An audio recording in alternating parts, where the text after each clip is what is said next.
Have you subscribed? Yes, you. Have you subscribed? You. Yeah, before you go, click. It's free. Click. Just that's it. Have you subscribed?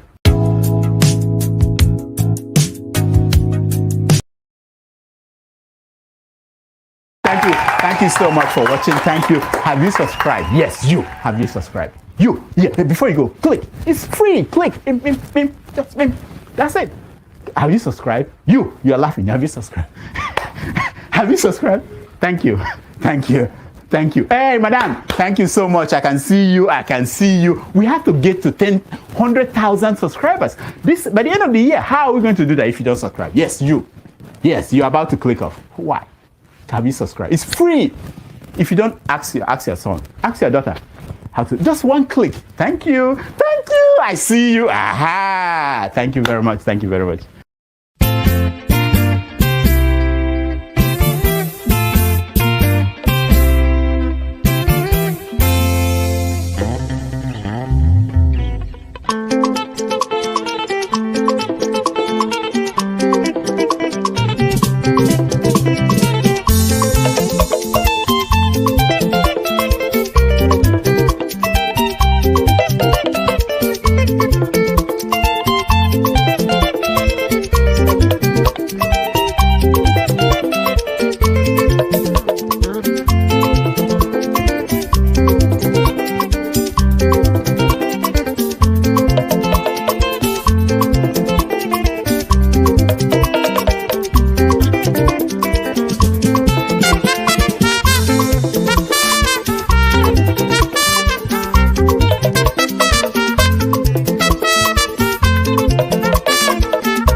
Good morning, good afternoon, good evening, depending on your geographical location. Thank you for joining us this evening, this lovely morning. Sincere apologies for starting late. It's due to circumstances beyond our control. As you can see, the topic is the dismissed military female officer Ruth Ogunleye versus the military and the struggle of the Nigerian women in that space.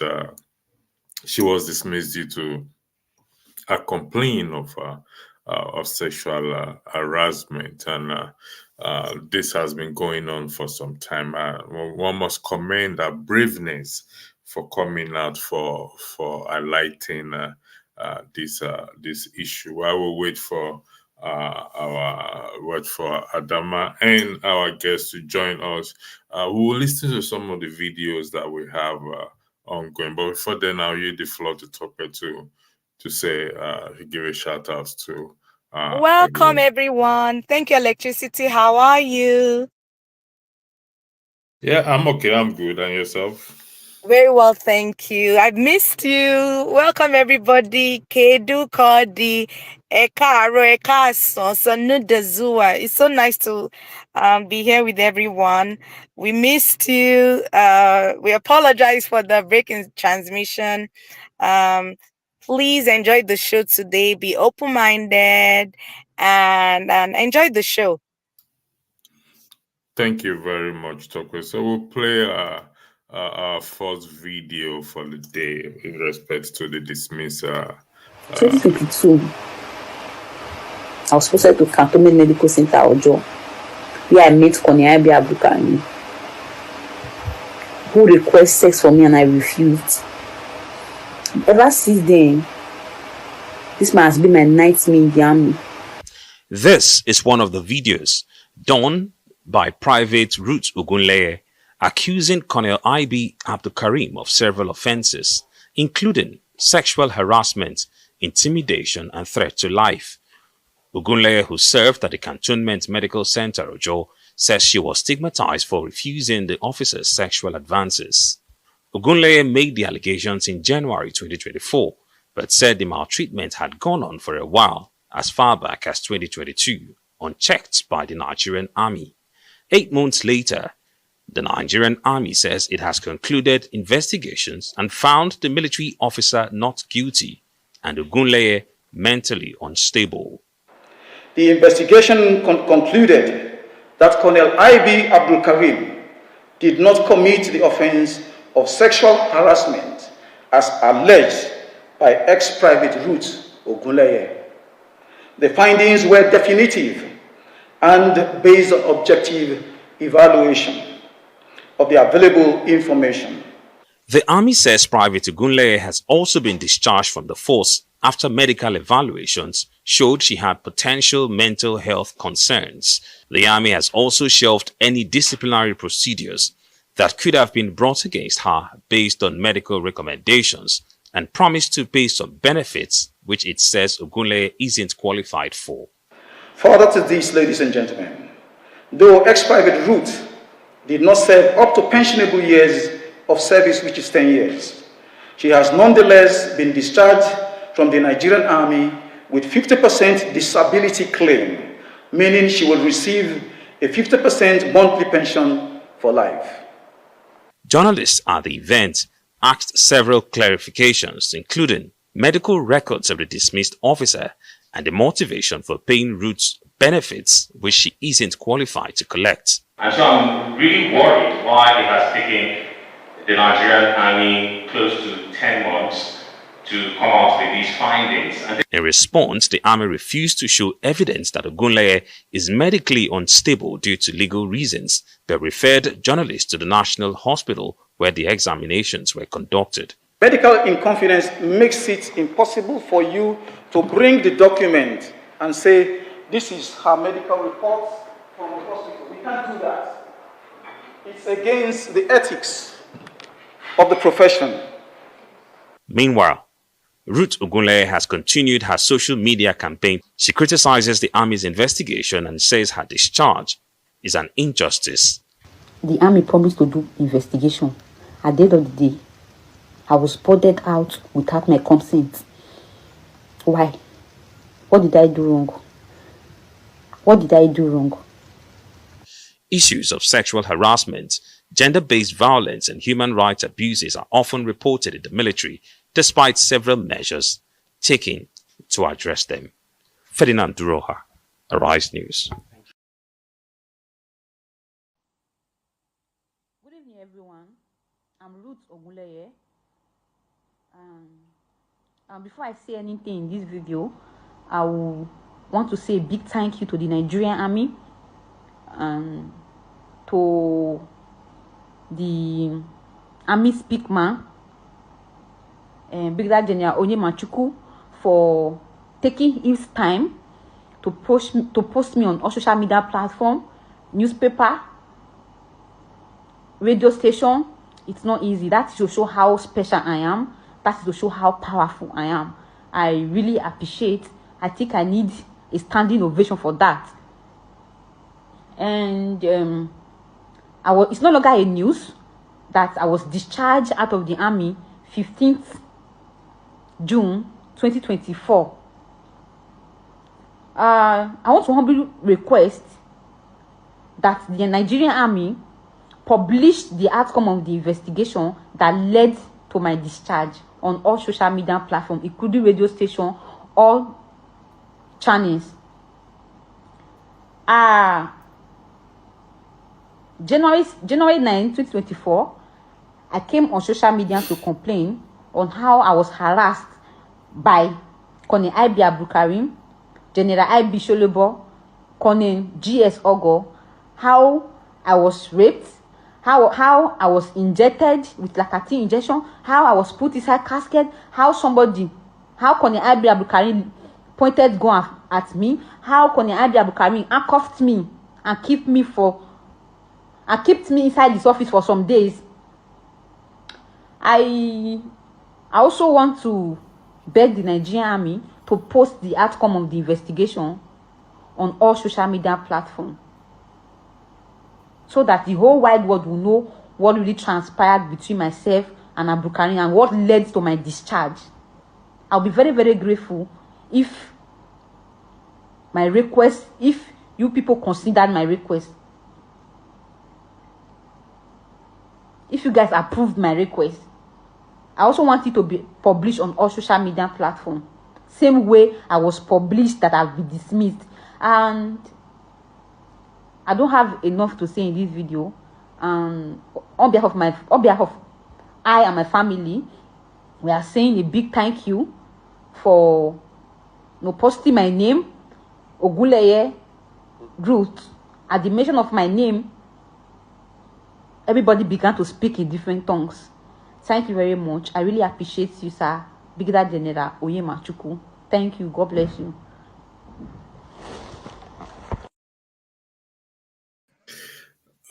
Thank you, sir, for joining us, for joining the profile. And sincere apologies again for the late commencement of the program. Our last statement is at the mention of her name.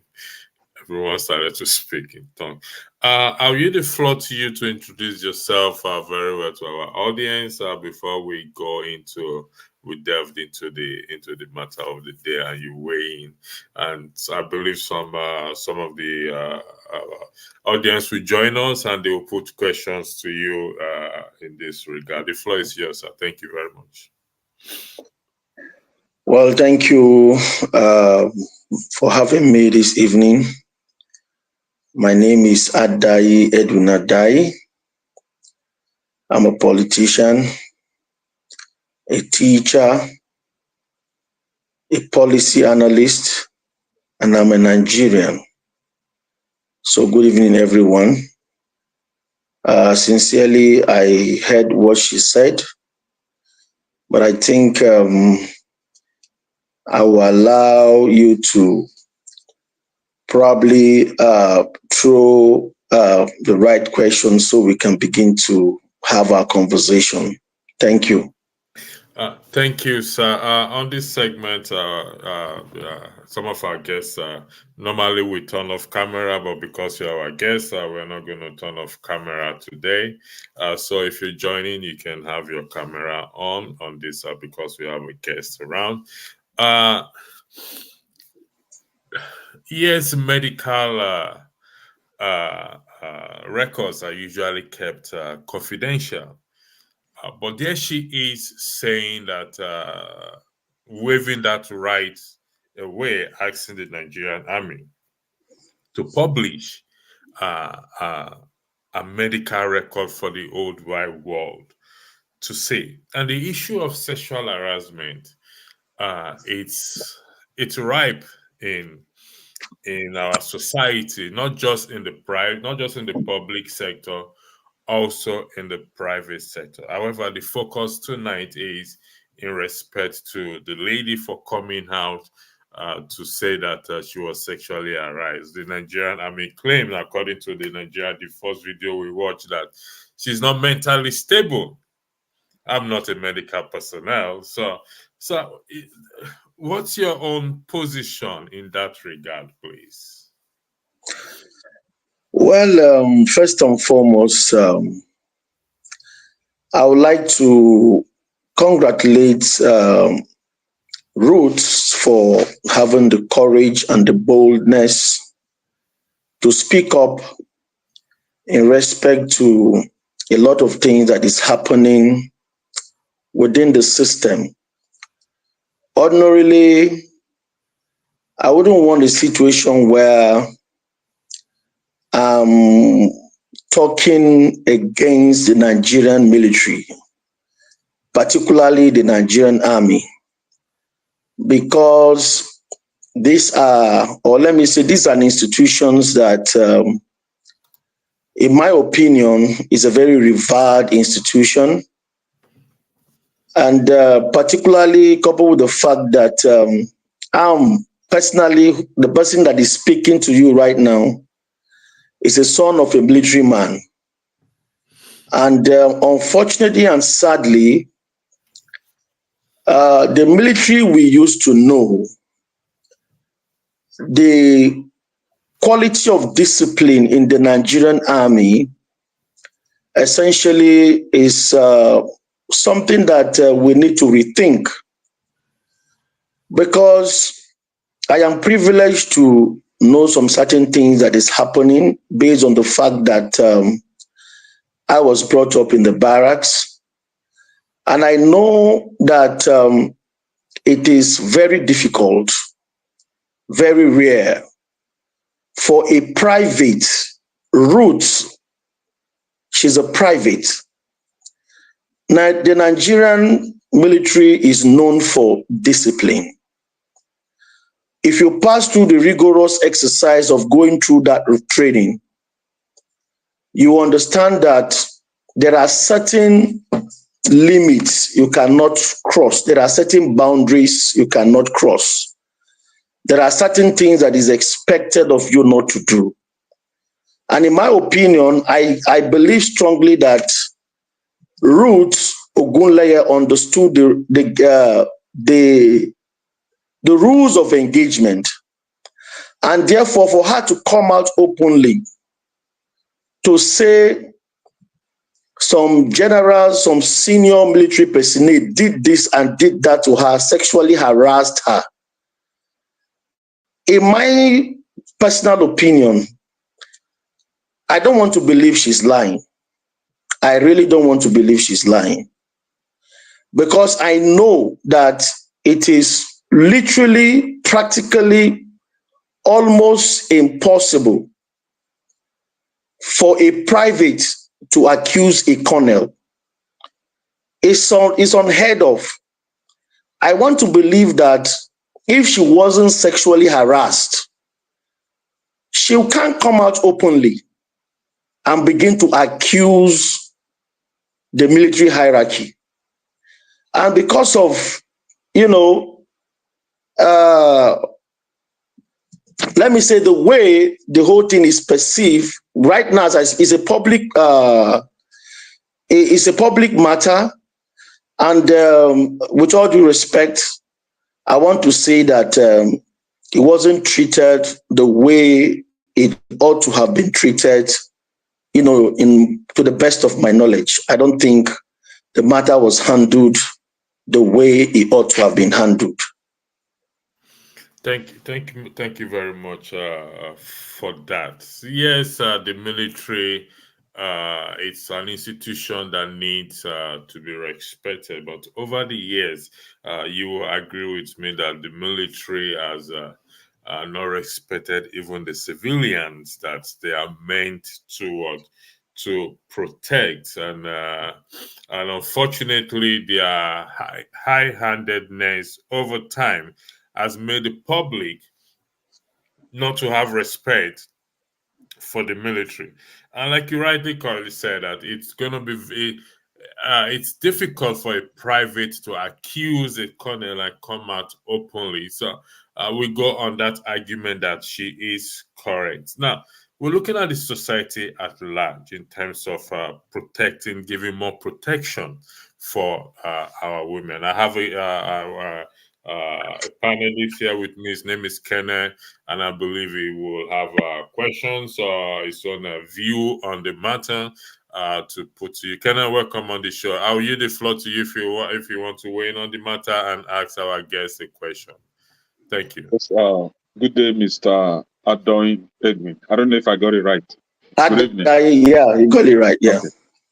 So, am I supposed to ask the question or just have my contribution? Yeah, whichever one you want to do, Kenneth. Okay, I don't have a question for him. I think he has said, he said it the way it's supposed to be. For some of us that have lived in the barracks, we know how things work there. For an officer of our level, just as your guest said it, to accuse a senior officer, not one officer, about three, is not something that she could do without actually that event happening. And this is why I said that she's not the first victim. We've had one beauty, Uzezi, of the Nigerian Air Force, last time again, accused one officer of drugging her and raping her, a former instructor actually. And this Uzezi was just 19 years old.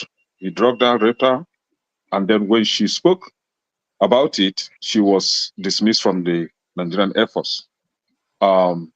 This son, Falana, took up the case to ECOWAS court. Mind you, for the case to go to the extent of going to ECOWAS court, it means that there was no fate for them in the Nigerian court. So the ECOWAS court found him guilty, and a compensation about $200,000 was to be paid to this lady. That officer, as I'm talking to you now, is still with the Nigerian Air Force, never been sanctioned. And then we had another one, Lance Corporal Philomena of the Nigerian Army again, because she refused to give in to sexual advancement. She was sent to Yaba Psychiatric and recommended for mental health treatment without actually being evaluated for such. So this is not the first time. We have a lot of them. And this is the decaying system that we are living in, where the Nigerian Army claim that Nigerian military claim that they have their own courts. So whatever that happens in the system will pass through their own court.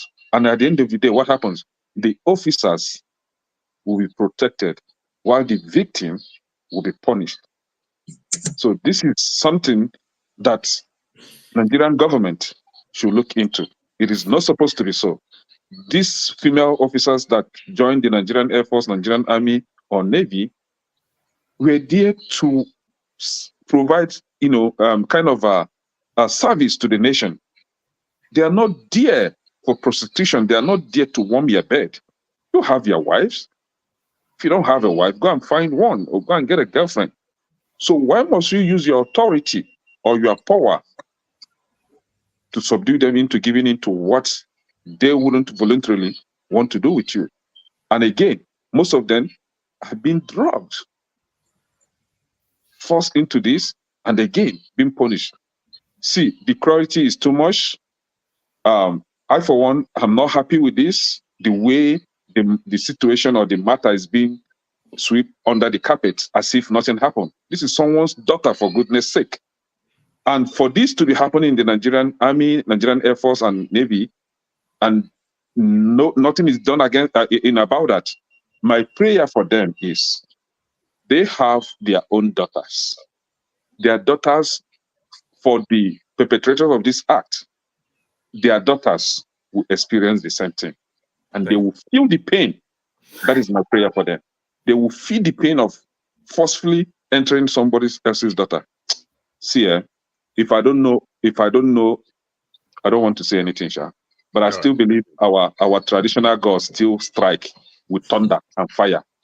I will consult. Okay, it's okay. Thank you. This is a serious issue. Like what Kenneth said, I'm going to focus on what you also said and what she said, that she was drugged, she was put in a casket, she was locked up in the room. This is not just this is somebody's daughter, and how can we? Focusing on the present government, can the present government do anything to sanitize the system, this present government, because the armed forces is under the present government? What do you think can be done in this regard, sir, please? Well, you see, it is a very sad situation, just like my brother just mentioned. You see, the level of gender-based violence, the level of impunity, and human rights violation that is ongoing within what I would call some revered institution is appalling. I expected, with all due respect, that the chairman Senate Committee on Army, whoever he is, I expect the chairman Senate Committee on Army to rise up, because of course, most of them were elected. This is one of the major reasons why they were elected and given responsibility, a specific role to play.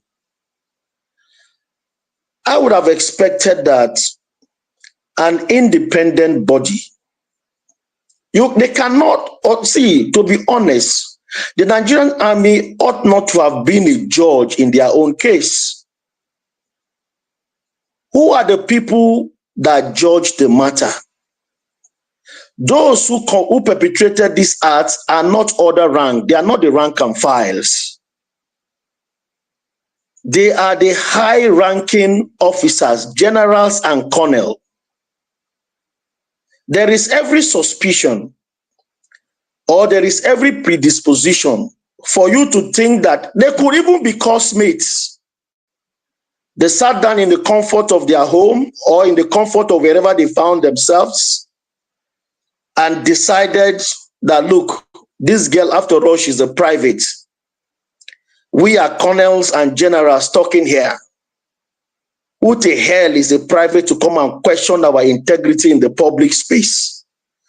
That will tell you the level of impunity and recklessness that is ongoing in the system today. With all due respect, I'm a Nigerian. I live in Nigeria. When you see what is wrong, you condemn it. And when you see what is right, you stand for it. As far as I'm concerned, the military hierarchy ought not to have been a judge in their own case. The National Assembly should speak up. I understand that the Minister of Women Affairs went and intervened. How much can she do? By the time you stand in the presence of this high-powered military men, or in fact, they have the capacity to even intimidate the Minister of Women Affairs. She doesn't have that capacity, with all due respect. But the truth of the matter is that I expect the National Assembly to wade into this matter, not to sweep this matter into the carpet, under the carpet. Something went wrong.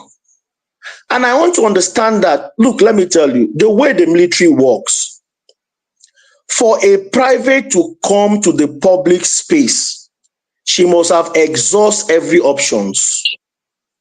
She must have tried everything humanly possible within her power, because, of course, by virtue of the training, she knew the consequences if she goes to the public space.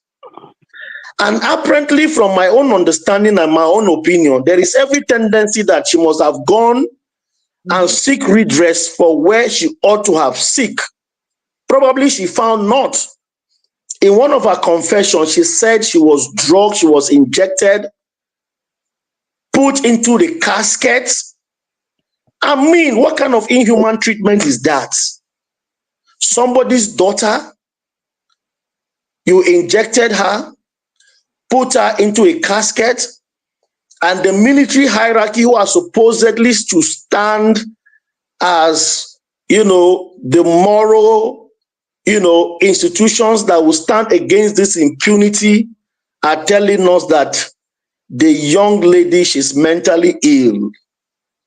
Where are the evidence? Can we subjected all of these things into what I will call forensic testing to actually find out that this girl, whether she's sick or not? I want to believe, with all due respect, that the Nigerian army are being economical with the truth, and I expect every Nigerian should condemn it irrespective of whose hawk is gore, and injustice to one and injustice to all. How do we build a sane system or an institution when even the very people who are supposed to protect our interests are the one abusing it? It's appalling. It's uncalled for. It's disrespectful. And I can tell you, with all due respect, this gender-based violence has gone too far. It's not only happening in the military, it's everywhere.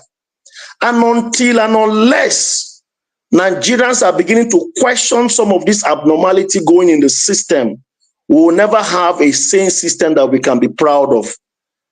I do believe, with all due respect, that we should not allow this incident to be swept under the carpet. Let's speak out. It can be your sister, it can be your brother. Next time. Because you see, the military, with all due respect, they have a way of thinking that, there's what, I always perceive that this excessive self-pride among the military is just something that they feel. I think they're having this false sense of belonging, or all this self-entitlement of thinking that, they're above the law. Nobody should be above the law. So I think we should speak up. Is something that I want to believe, with all due respect, that we should not allow this whole thing to be swept under the carpet. We should take this matter to the National Assembly and see that the Chairman Senate Committee set up an independent body to still reinvestigate this whole scenario that have just happened. Thank you, sir.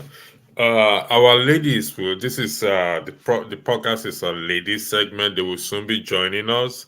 They are running behind time. They are actually supposed to be anchoring me, so I'm just stepping in on their behalf.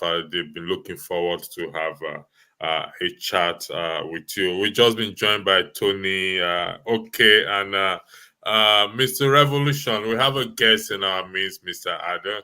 You've heard him. I don't know if you heard a video that was played earlier. I think the first video, I think I would love to play it again because the Nigerian army, it's like you said, sir, it's appalling. And for her to say, publish the records, publish my record out there for everyone to see. She has waived a right of confidentiality, and that is a braveness. I'm just going to play the video again before I give other panelists a chance to say or put a question up to you. So again, thank you for joining us, and apologies for the for us starting late. 2022, I was posted to Cantonment Medical Center Ojo, where I met Konyabi Abukani, who requested sex from me and I refused. Ever since then, this man has been my nightmare in the army. This is one of the videos done by Private Ruth Ogunleye accusing Colonel IB Abdulkarim of several offenses, including sexual harassment, intimidation, and threat to life. Ogunleye, who served at the Cantonment Medical Center Ojo, says she was stigmatized for refusing the officer's sexual advances. Ogunleye made the allegations in January 2024, but said the maltreatment had gone on for a while, as far back as 2022, unchecked by the Nigerian army. 8 months later, the Nigerian army says it has concluded investigations and found the military officer not guilty and Ogunleye mentally unstable. The investigation concluded that Colonel IB Abdulkarim did not commit the offense of sexual harassment as alleged by ex-private Ruth Ogunleye. The findings were definitive and based on objective evaluation of the available information. The army says Private Ogunleye has also been discharged from the force after medical evaluations showed she had potential mental health concerns. The army has also shelved any disciplinary procedures that could have been brought against her based on medical recommendations and promised to pay some benefits which it says Ogunleye isn't qualified for. Further to this, ladies and gentlemen, though ex-private Ruth did not serve up to pensionable years of service, which is 10 years, she has nonetheless been discharged from the Nigerian army with 50% disability claim, meaning she will receive a 50% monthly pension for life. Journalists at the event asked several clarifications, including medical records of the dismissed officer and the motivation for paying Ruth's benefits, which she isn't qualified to collect. And so I'm really worried why it has taken the Nigerian army close to 10 months to come out with these findings. In response, the army refused to show evidence that Ogunleye is medically unstable due to legal reasons, but referred journalists to the National Hospital where the examinations were conducted. Medical inconfidence makes it impossible for you to bring the document and say, this is her medical report from the hospital. We can't do that. It's against the ethics of the profession. Meanwhile, Ruth Ogunleye has continued her social media campaign. She criticizes the army's investigation and says her discharge is an injustice. The army promised to do investigation. At the end of the day, I was boarded out without my consent. Why? What did I do wrong? What did I do wrong? Issues of sexual harassment, gender-based violence and human rights abuses are often reported in the military, despite several measures taken to address them. Ferdinand Duroha, Arise News.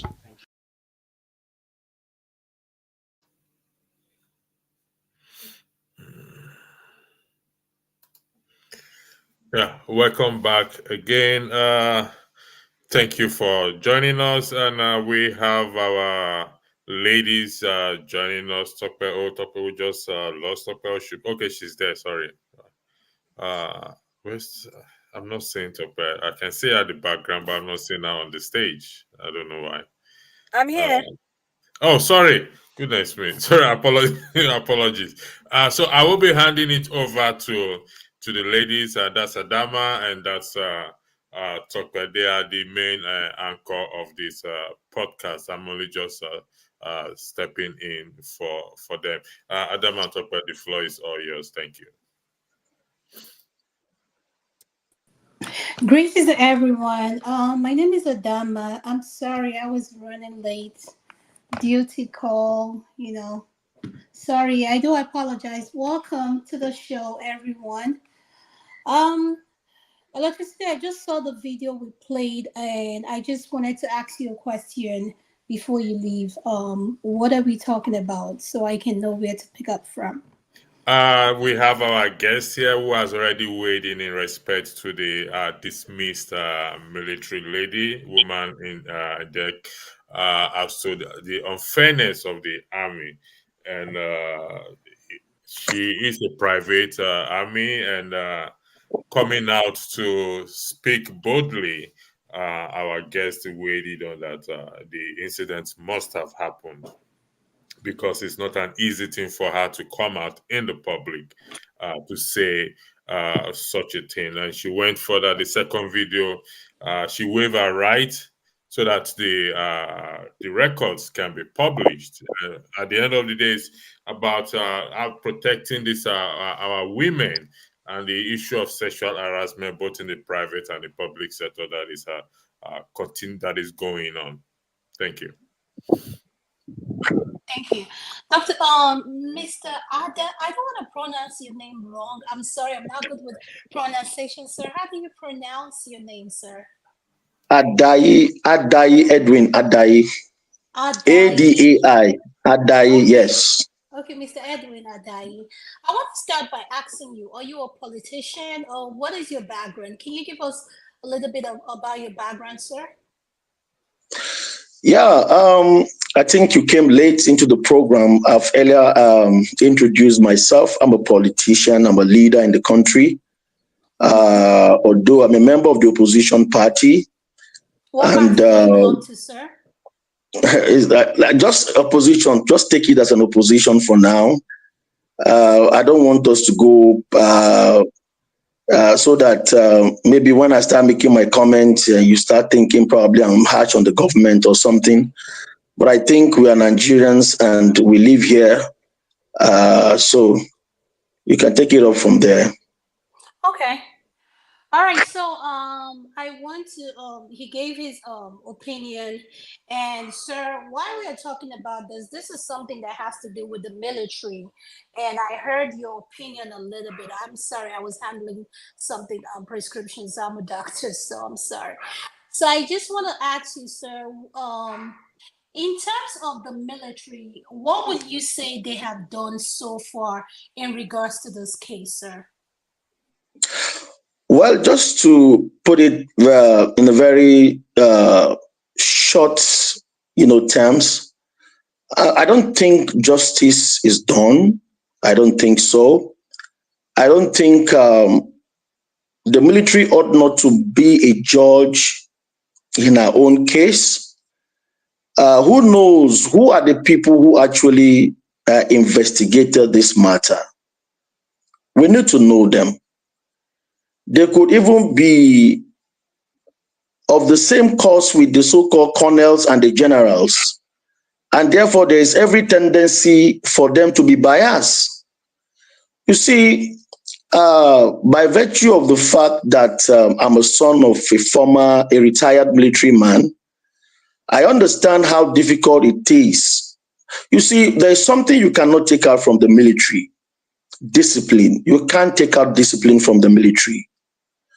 But unfortunately and sadly, I don't think what is playing out now or the accusation by Ruth Ogunleye was a lie. Because for a private, you can't even accuse a corporal, not to talk of a captain. You understand what I'm saying? What this lady, see, the accusation is to the top military echelon, generals and colonel. This crop of people are not joke anywhere in the country. So it is a very complex thing for a lady, for a private to just wake up in the morning to cook up stories and say these people did that. No, I don't want to believe so. With all due respect to what the military had said, I sincerely don't want to believe it's true. I expected the Chairman Senate Committee on Army to wade into this matter. I expected that an independent body devoid of any affiliation to the military to investigate this matter again, probably maybe the National Assembly and some clergymen, if I would recommend. And for a lady to say, come out publicly to accuse the top hierarchy of the Nigerian army, I sincerely don't want to believe that she's lying. She must have exhausted every options. She must have cried out, and probably maybe that is her last resort. She's a minor, for crying out loud. Do you understand? So for me, I don't think justice is done. I think that we all should speak up. I think that if there is a way we can lead, of course, I know that I'm a member of the opposition. We can actually take this matter again and probably visit the National Assembly and probably set up a committee to meet with the Chairman Senate Committee on Army to look into this matter to ensure that justice is done. Because I don't think that justice is being served, and I don't think that the gender-based violence, the impunity, and the human rights abuse was properly taken care of. I don't think so, with all due respect. Thank you so much, sir. Now I'm going to go over to the panelists, and then I'm going to have them ask you any questions that you might ask. And I just want you to keep an open mind, sir. They might ask you something that is not based on this topic. So I hope you are ready to answer the questions our panelists might have for you, sir. Do you agree to that? You're welcome. Okay, thank you. Topa, do you have a question before I go? Yes, it's going to be brief. Welcome, Mr. Adai. I hope everyone can hear me. Yeah, of course. Go ahead. And the rest of the panelists, good evening. Thank you so much for joining on. My take on Ruth's case is that this is a really sad situation. It just reminded me of a kangaroo judgment. Because I'm thinking, while listening to the top military officials, pass a judgment, I'm thinking, are we saying we don't have women at the top general level that could have actually stood up for her as a female in this situation? Because all I saw there were top military officials that were all men.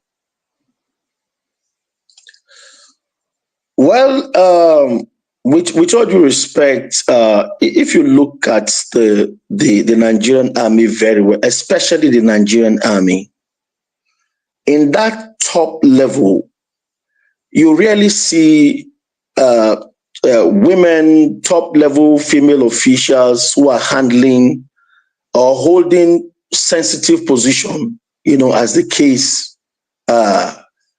may be. So even if they are there, even if we have few women there, maybe they are very few.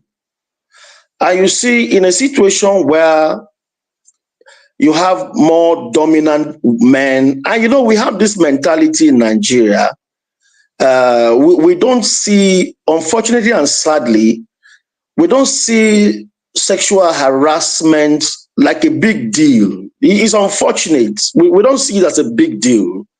They would discuss it very casually.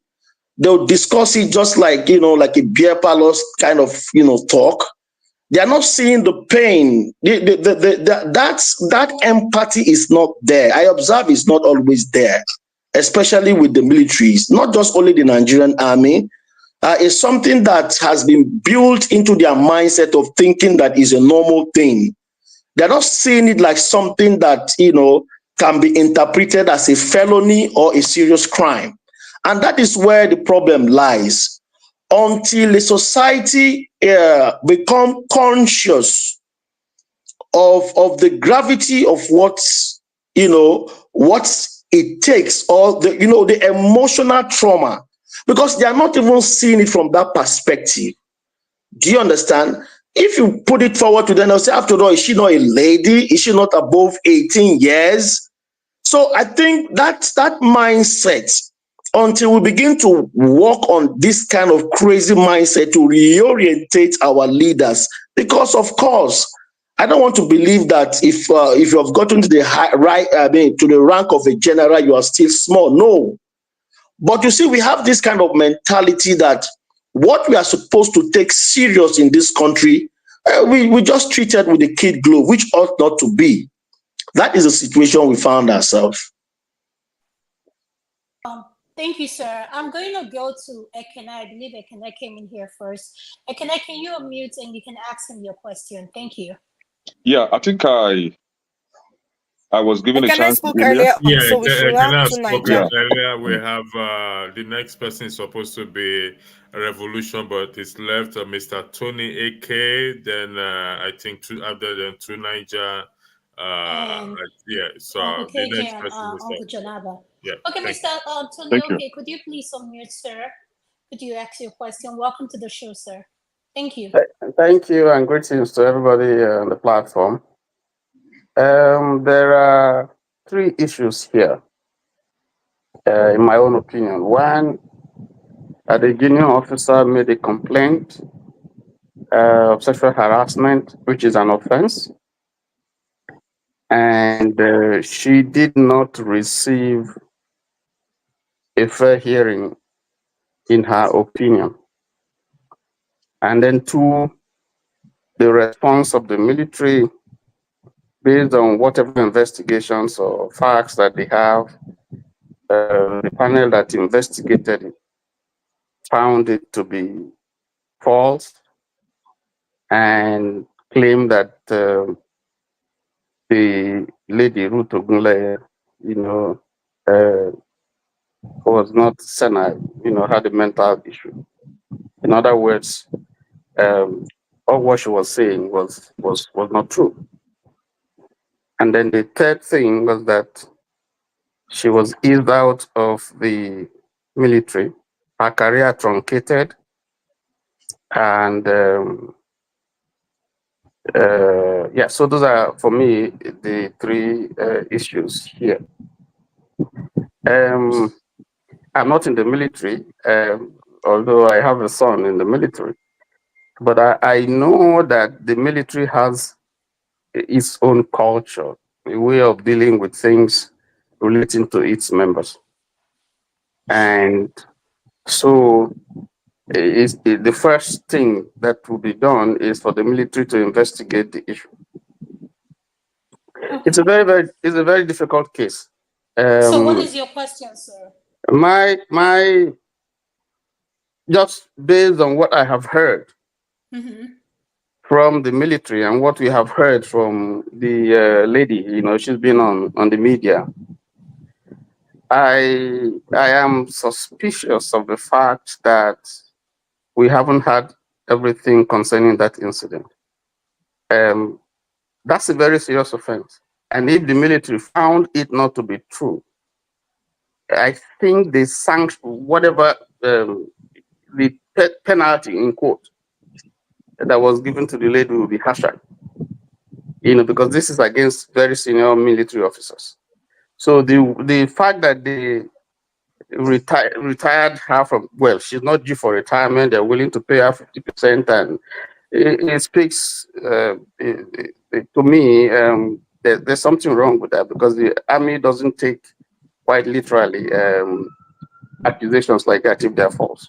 So I think there's something not told. That's what I would say. And looking at the lady from her television appearances, she doesn't look like someone who is unstable mentally. Adama, we can't hear you. Oh, thank you, sir. I don't think that was a question. Maybe I'm wrong. Was that a comment you just made? I thought you had a question for Mr. Ada. That's why I was asking you. What was the question? I can't hear you. You're muted. Sorry, I was just making a general comment. It wasn't a question. I was just making a general comment. All right, thank you, sir. I'll go to Niger. To Niger, welcome to the show. Do you have a question for special guest, Mr. Ada? And do you have any comments in regards to the Ruth case? Thank you, sir. Yeah, thank you for having me, Adam. And greetings to everyone on the panel. Special greetings to the guest. And greetings to the ones in the chat and to the viewers. You know, my coming down here has nothing to do with supporting the ladies. I just came to address the point. You know, I'm not here to support any of you. You know, Do you have to say that? Did you have to say that? I'm just saying. I still have a better against you people. But point is, okay. On a more serious situation, the lady, I saw her video and I found it a little bit disturbing. Why I consider it disturbing is because there are various aspects to this. If, let's say, her case was serious, because she said some very, very serious, she made some very, very, very serious allegations, which also means a lot of women in the military today could be in danger. And at the same time, she also sounded a little bit shaky in terms of being mentally stable. That is a concern, because if you have those two things mixed up, then it's harder to pin the suspects down. They can get it, and maybe they did it to her, for all we know. That's the sad part. Maybe they did it to her. And what I am a bit curious about is where is her family in all this? Is it because the officers involved are very powerful, they are scared to come and back her up? Her friends, she seems to be alone. And obviously there has to be other victims of this, because people that behave like this don't do it once. And but they are not coming out. None of them are coming out, and the family members are not coming out. She's just alone. The sad thing is that if she's telling the truth, which there's very high likelihood that there's a lot of truth to what she's saying, she's shouldering it all alone. And I've seen this happen in the West, where you have a culture of cover-ups. They cover up for themselves, and officers and people get abused. The question for our own the guests, and that I will leave for the viewers, is how do we get the female officers to be able to come out and make their case and have the investigation done in a way that is independent of the military? Also, to the guest, since he's a politician, I don't know if he's a lawmaker. Is this something you will be looking? Are you open to looking at having an independent inquiry into such allegations inside the Nigerian military? Thank you. Thank you so much, Niger. Go ahead, sir. All right. I listened to your comments and your submission. Well, let me start by putting it this way. This is not just a battle for the women alone. An injustice to one is an injustice to all. If we have people in the leadership positions that cannot be held accountable, then we are joking as a nation. There's a level where you have attained that certain behavior or character is not expected to play in that level, especially when you are even holding a sensitive office, like as a senior military personnel.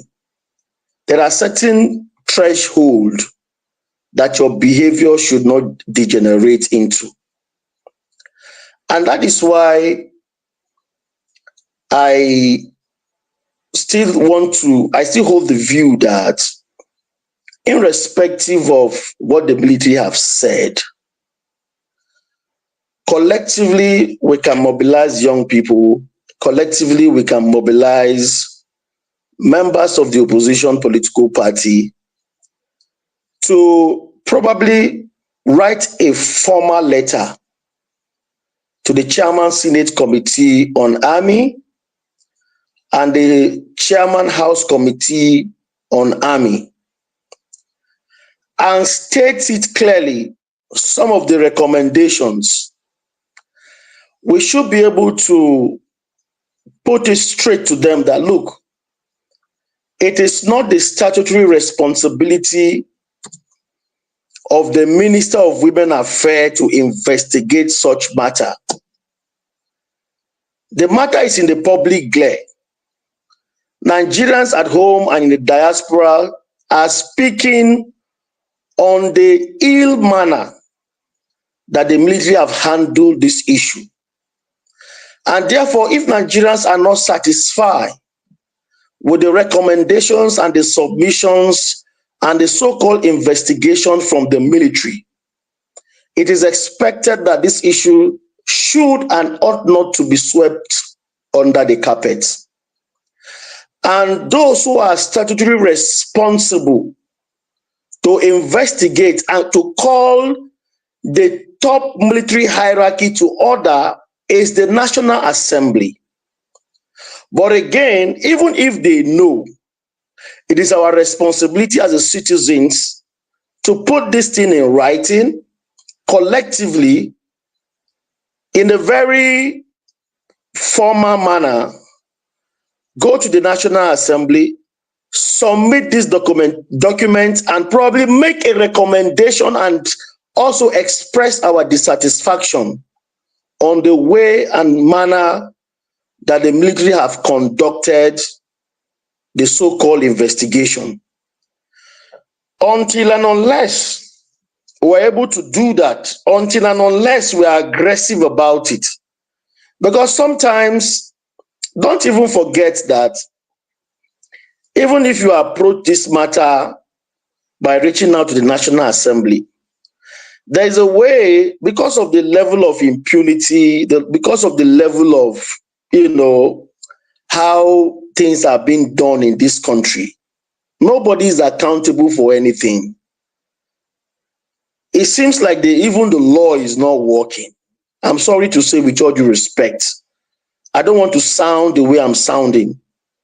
But of course, there are certain things that is happening. You have no, you have no reason to begin to be more constructive. You understand? Each and every one of us, we want to be constructive. Nobody wants to criticize the country because we love this country. It's our country. But there are certain things that is happening. You don't have a choice but to express, your intention the way you should. And that is why I am saying that, with all due respect to the Nigerian army, we won't allow this matter to just slide. I'm privileged to know some of the lawmakers myself. I'm privileged to know, some of them that I can actually talk to. If for any reasons the Chairman Senate Committee and the Chairman House Committee decide to call the military and ask them some pertinent question in the eyes of the camera, probably in the National Assembly, who will be able to unravel the truth? Because you see, I don't want I don't want it to, this thing to look as if, look, this lady has a right. They should call her up. Probably some human rights lawyers should rally around her. Maybe when we table this matter to the public and the proper investigation is carried out, we will be able to know the truth so that those who are supposed to be held culpable should be held culpable. If not, there are so many ladies in the military because what they actually have done is an intimidation. So tomorrow, if we have a minor who is supposedly being harassed or intimidated, she won't be able to express herself because of the fear of being dismissed. So I think it is appropriate. It is a sane thing to do, just for the sake of other female military officers who are in the police, who are in the civil defense, who are in the Navy, so that tomorrow, if anything of this nature happens, they should be able to speak up and they will be rest assured that they will get justice. Or if anything less, I'm not a subscriber to that. I think that is my submission. Thank you. Uncle KJ, I'm going to come to you. Uncle Janaba, I know you were the one supposed to speak, but Uncle KJ said he has to leave. Do I have your permission to let him go, please?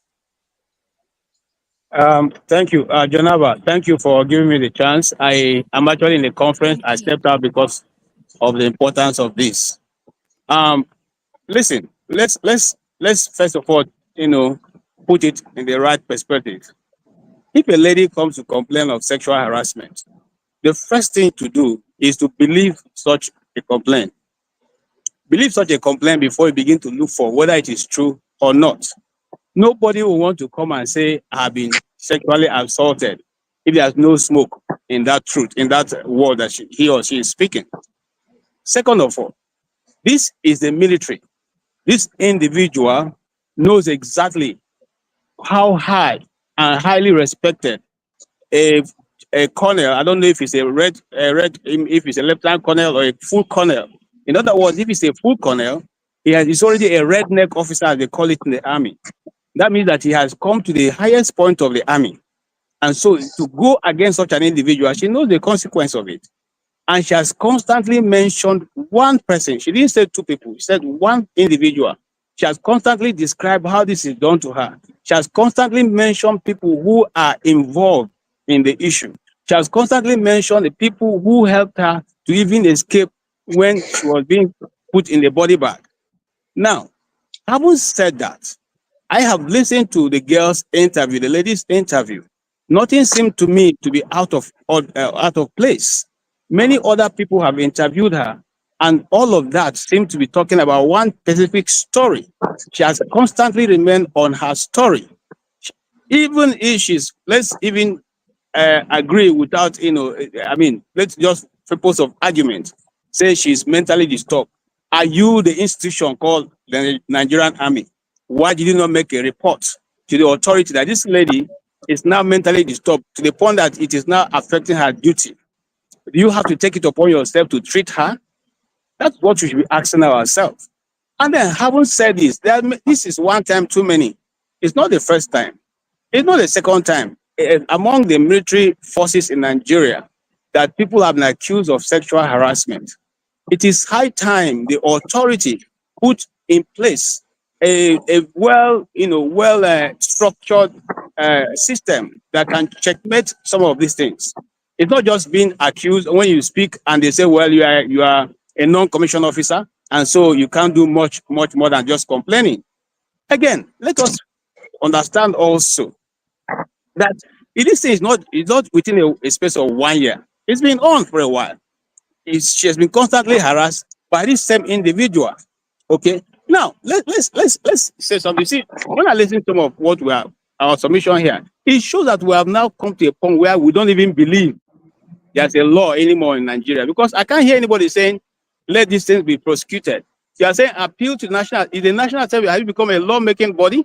Has it become a judiciary? There's a judiciary. This is a crime against this individual. It's a crime against the Nigerian Constitution. It's one of the reasons why somebody can go to jail for rape.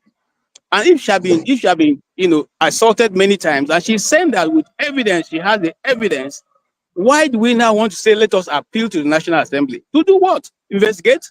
No. This case should be the Lawyers Without Border. And I don't have her details, I will ask her to, meet Lawyers Without Borders and let them pick up the case. Pro bono. They are there in Abuja.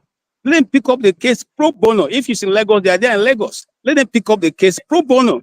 This is the case people like Nigerian Bar Association should pick up and go to the point of taking it to court. Let the evidence be exposed. Let people come to understand what has gone on between this young lady and this army officer for this many times that led to her being dismissed. Now, if she was being dismissed for not being mentally stable, why then offer her half pension? She's not qualified for it. It's not your making that she's had what she has. So why offer her that?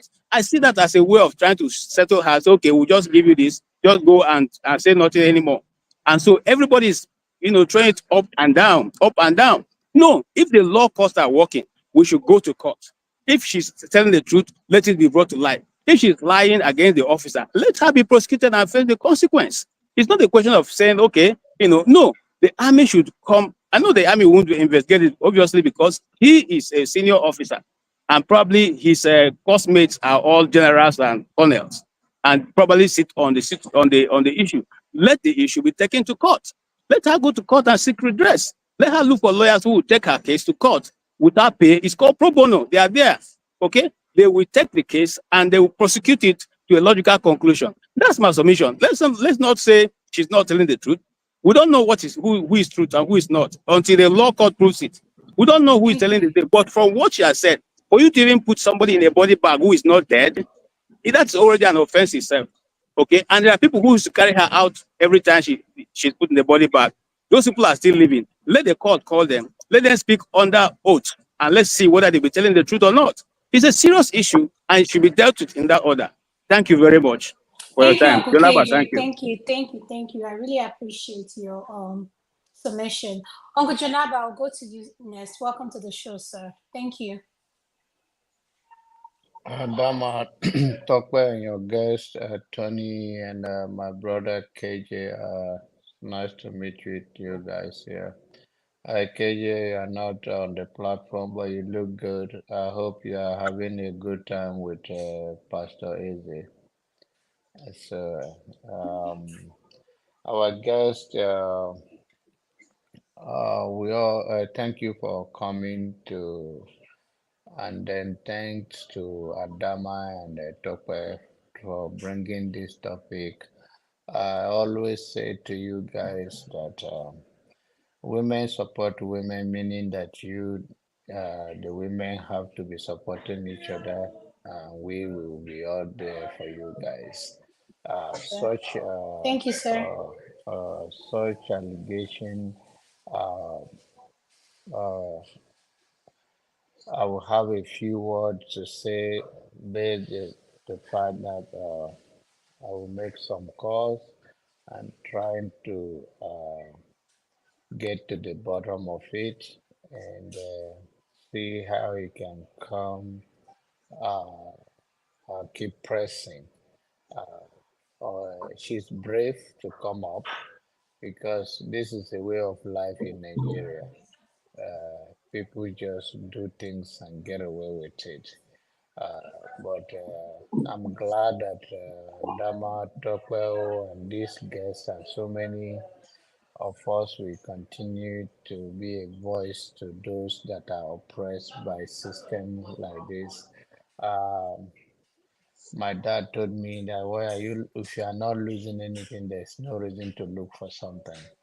So there is no justice in Nigeria, so it's very difficult to lose. It's a way of life, but when we get to the bottom of it, I may not make the call tonight. I will try to go to the bottom, and if anything, to know what to say and how to go about it, so there will be justice for that lady and so many other that are very scared of their life to come up in this way. Thank you. Thank you, Uncle Janaba. I appreciate your submission and I thank you for your help. Thank you, sir. Man of Prestige, welcome to the show. I'm going to go to you next. Yeah, right. Thank you very much. Good evening, everybody. Nice to be on the platform again. Mr. Ade Edwin, I don't think I have Adai, the submission, but you don't have to repeat what you said. I think I have an idea from listening to some people. But for a disclaimer, can you tell me your authority? Where you? I mean, are you in one of the diaspora or are you part of the government? Just to see where the narrative is coming from, if you don't mind. well, I'm a leader in the opposition party. Okay. Yeah. Okay. Okay, that's good. That's good enough. Thank you. You don't have to elaborate. So I'm looking at what's happening. I've not really followed that lady story, but I've had it by bit about what actually transpired and everything.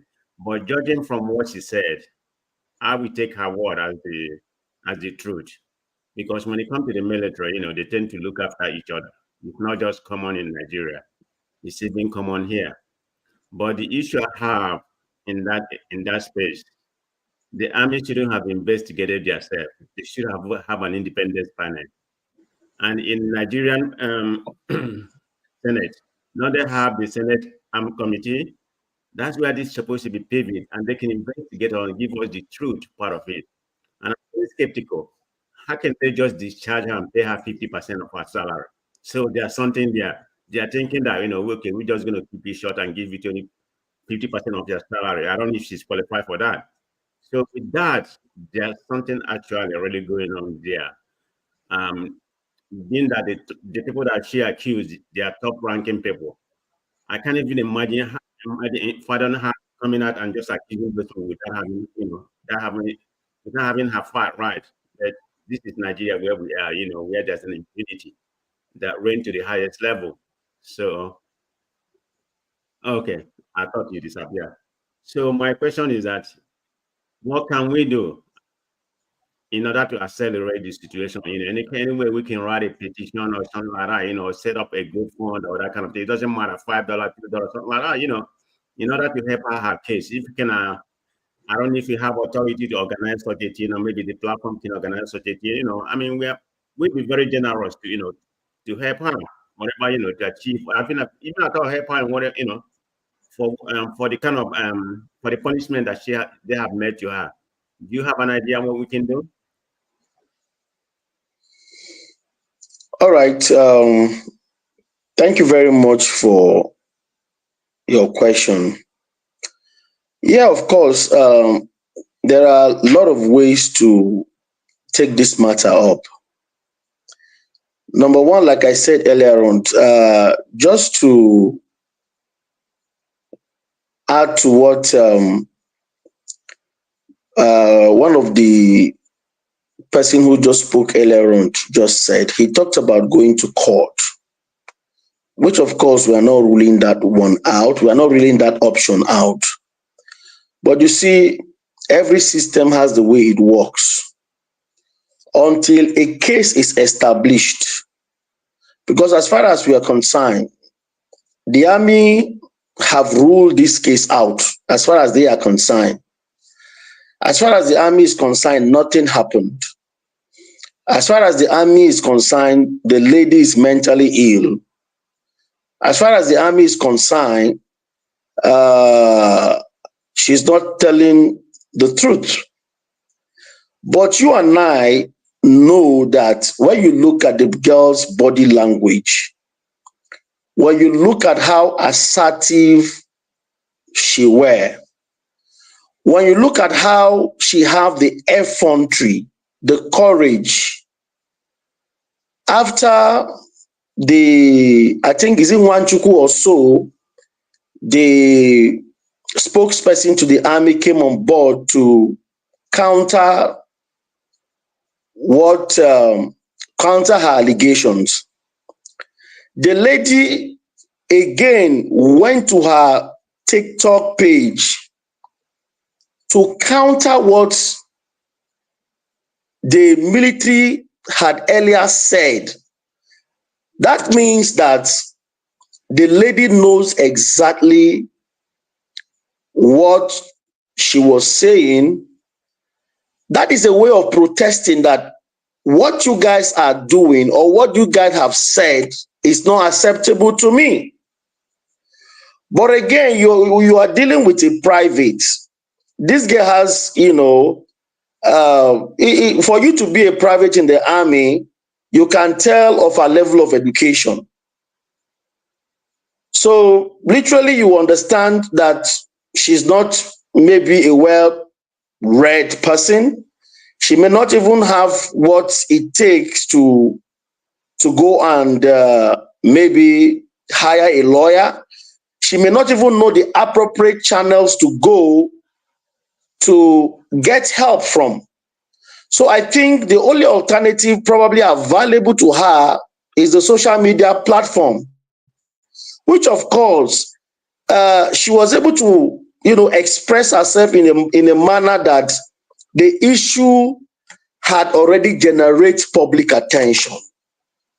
So I think the responsibility now lies on patriotic Nigerians who are seeing it differently in the light of the fact that an injustice has been melted on this girl, and what the military are saying is not true, and therefore to begin to fashion out the modalities on how we are going to help her out. Because as far as the lady is, as far as Ruth Ogunleye is concerned, the best she can do is to open up. The best she can do is to come online to say, look, I need help. What she actually did by coming to the social media platform to express her grievances is a way of protest. She has protested. She has expressed herself. She's crying out loud that patriotic Nigeria should come to her aid. So some of us here, we are privileged to, we've gone to school. We know how the system works. And that is why I am making a recommendation. Because there is an authority that is saddled with the responsibility to investigate this matter. The army is a very big institution. If you take the army to court as a single individual, you will know the outcome of the judgment even before the judgment is released. As an individual, you are taking the army, a whole army to court, you know what the outcome will be.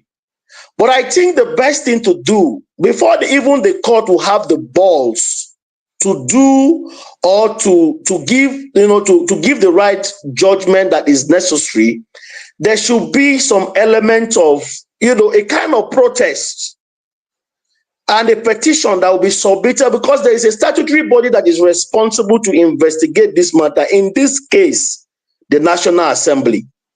Until an issue is properly investigated, then from what we are going to gather by the virtue of, the independent body that the National Assembly can constitute, then we can take those matters to court for proper interpretation.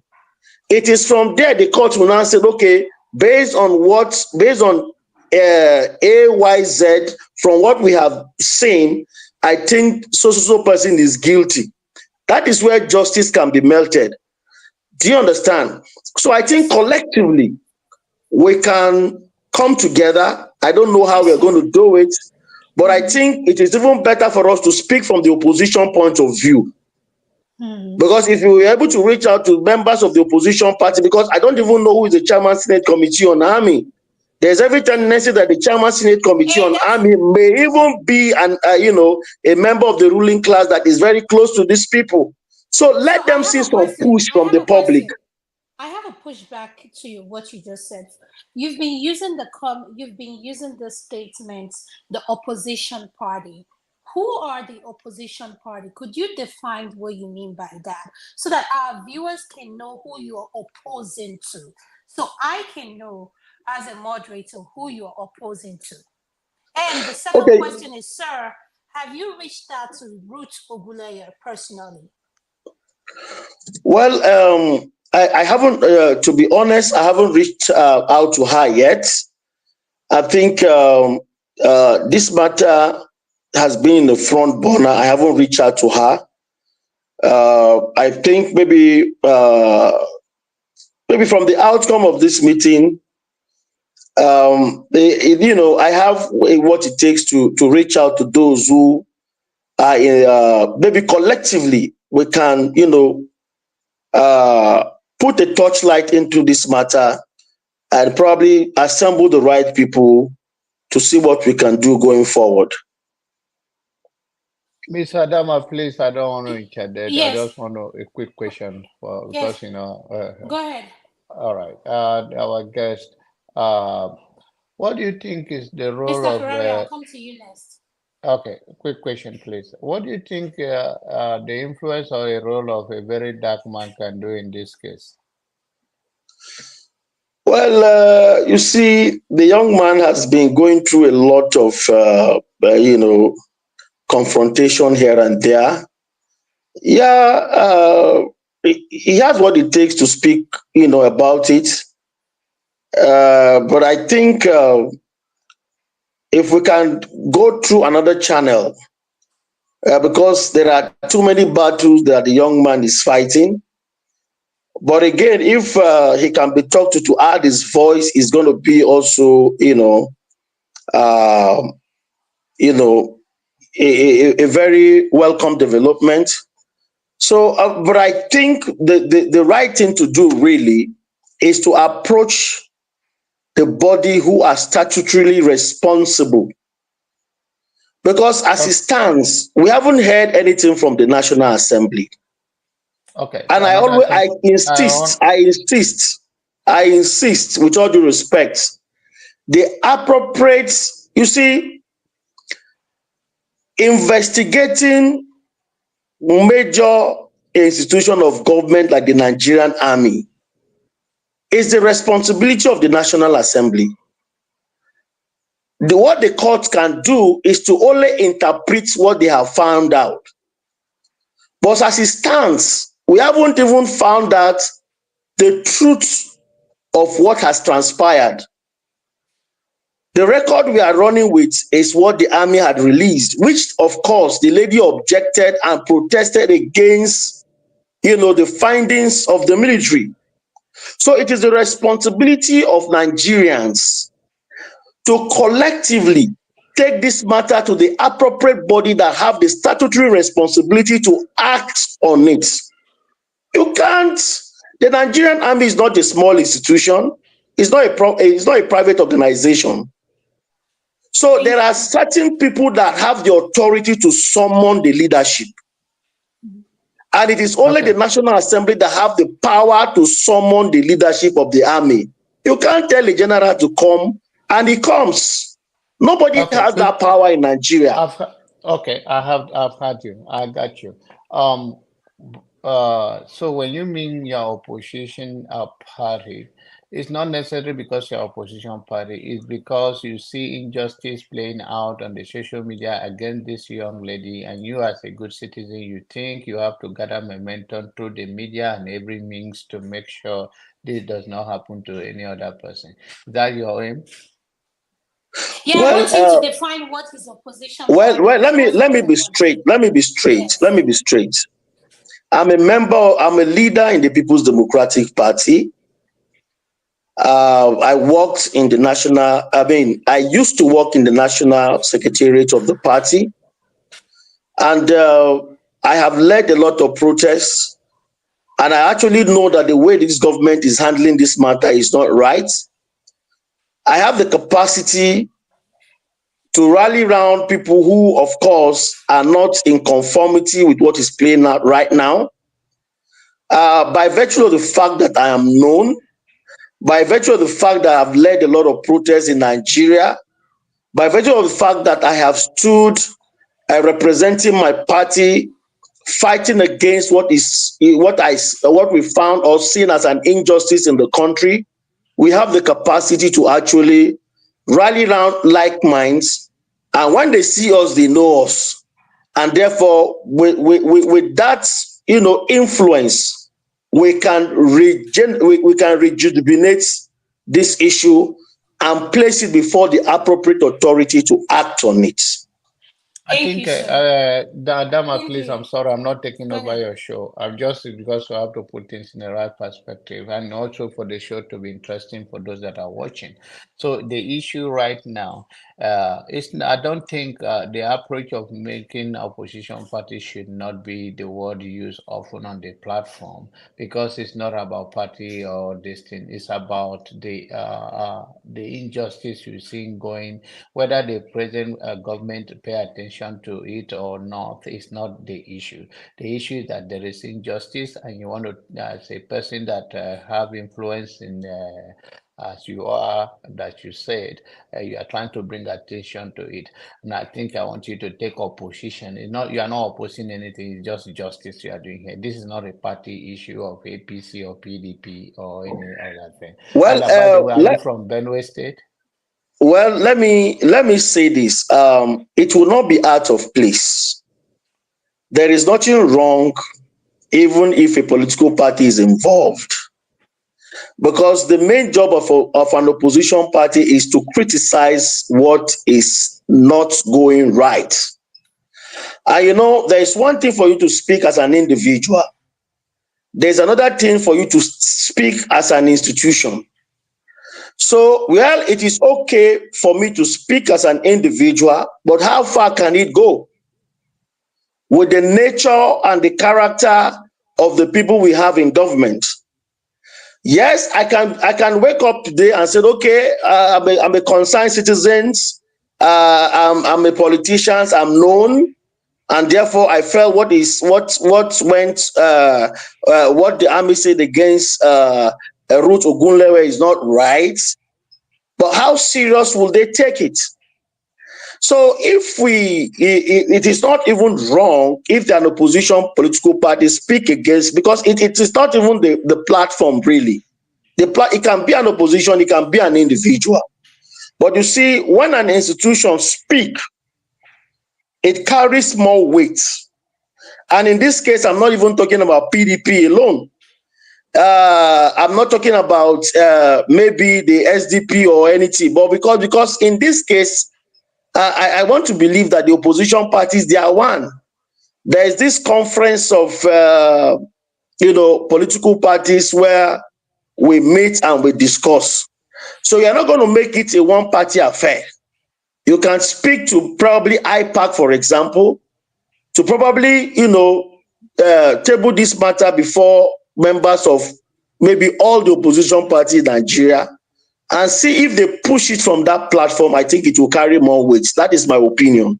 I'm Okay, not. I'm going to stop by here and I'm going to exit now. But the point you are making is that once again on this platform, I'm not speaking for Adama and Tokwe who are in the electricity, but what I'm trying to say to you is that being on the influence, I know what it takes to do things. But then on the issue of party or no party, I believe there are people in the APC party that they have understanding of the issue and they also distance themselves from it. It's about exposing something from the natural source of it, that this is unacceptable, is happening. But it's okay. I also understand and I believe what you are saying. That is how Nigerian things are done to get those people against you. But I believe you that APC and any other person can hear it, and if they go to the bottom of it, they're still not going to be about party issue. If they have if enough sense in them, which I do, so many of them will do, they will also be against it. So it's not about party partisanship of anything. It's about,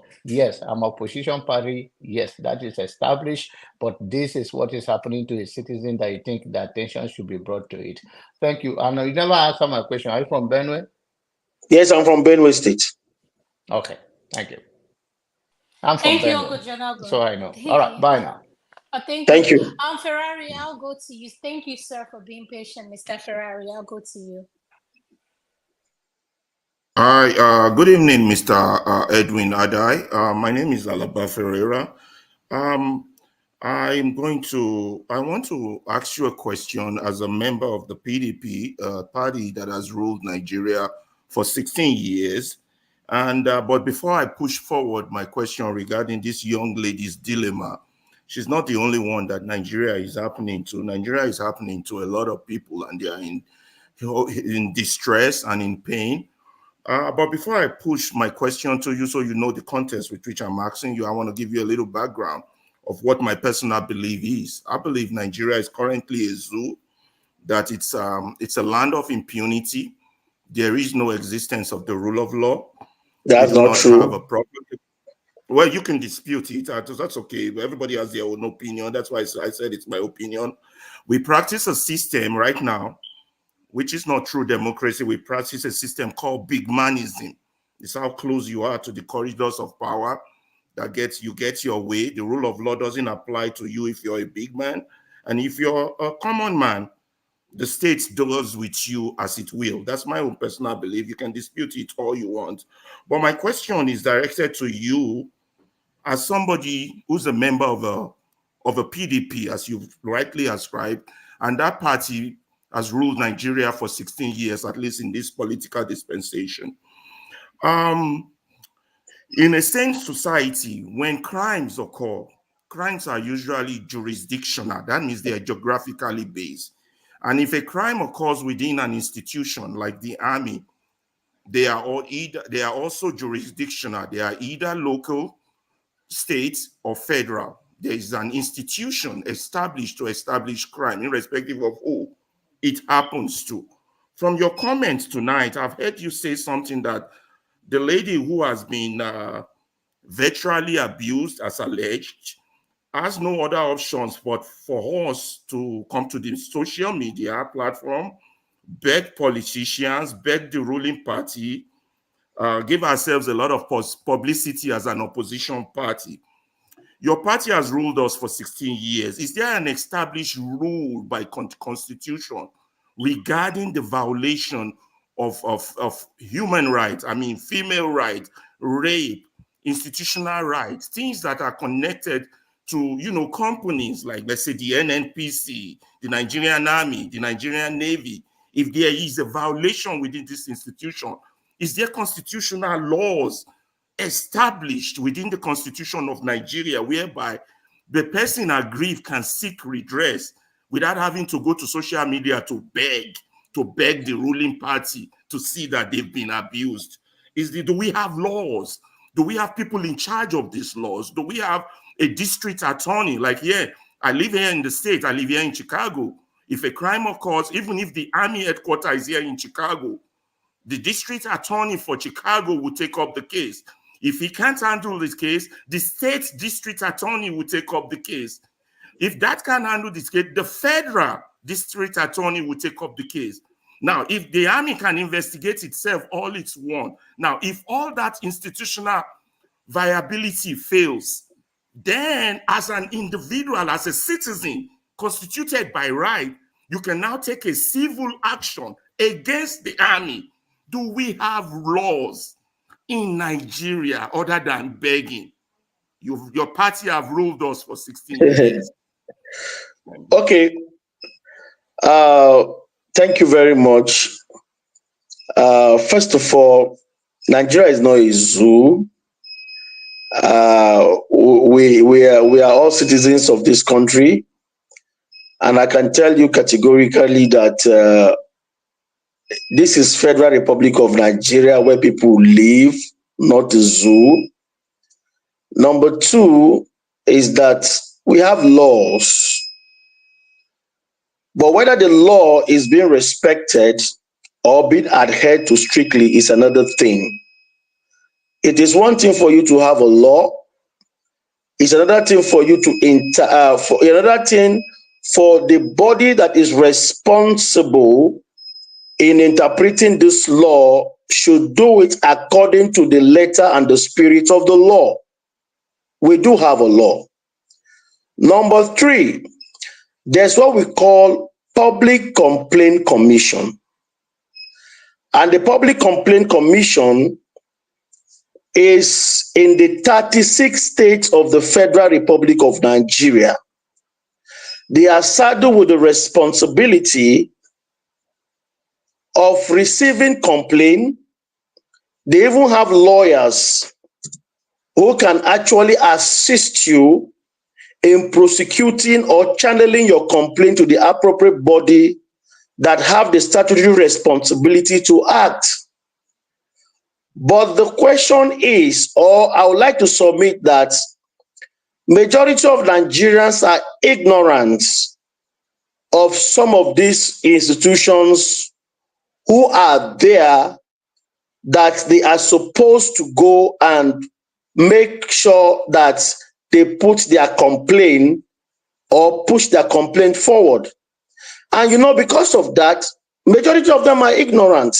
And that is why, under normal circumstances, what is playing out right now, it should be a situation where the Ruth Ogunleye herself, she should have gone to the Public Complaint Commission, tabled this matter the way it is, because of course, whether they have heard or not, sometimes they will pretend as if they've not heard what is,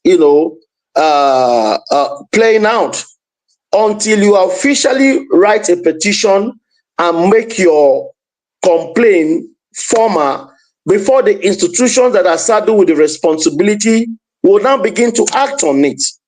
So as far as the public complaint is concerned, probably, I'm not speaking for them, but I can tell you that there is every predisposition that they may claim ignorance of what is happening or what is transpiring between the Nigerian army and Ruth Ogunleye.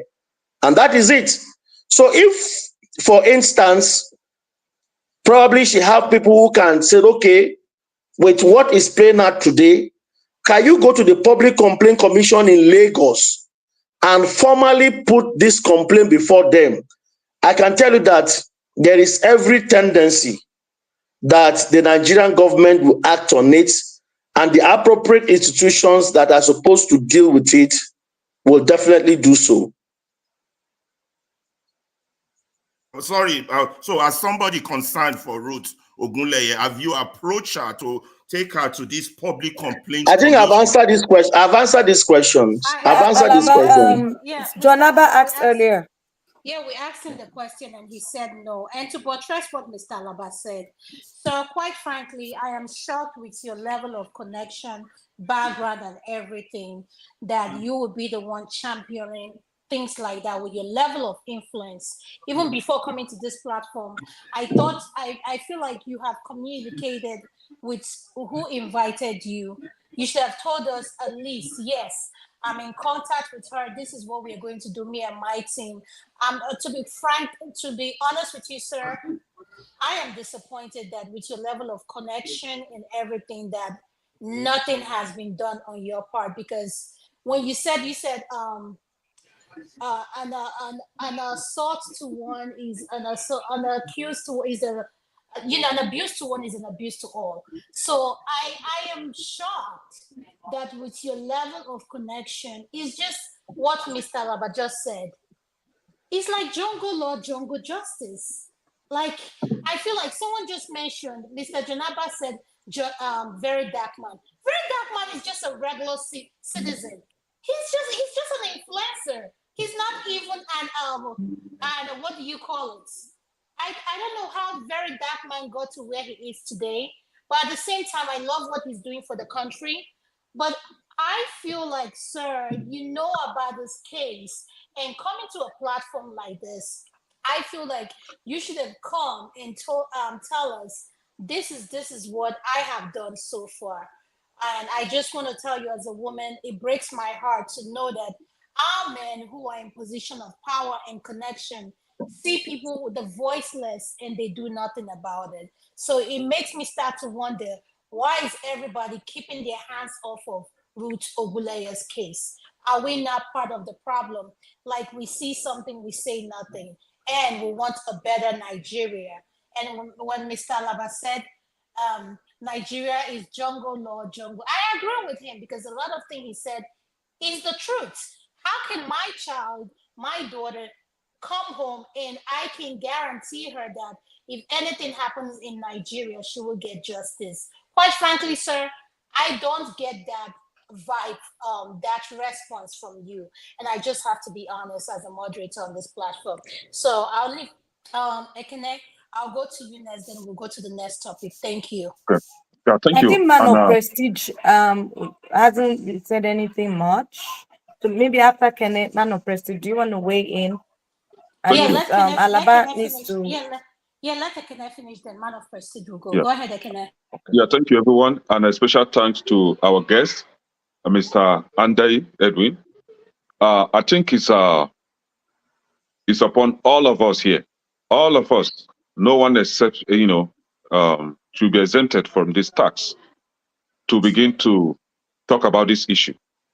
If the media in Nigeria is keeping quiet, which I don't really agree that they are not acting upon that. I think some of the information I got it from most of those media houses in Nigeria. And we have our guest here. If he's not passionate enough to speak about this, I don't think he will be here. So he's here on this platform to join forces in order to speak up about this issue.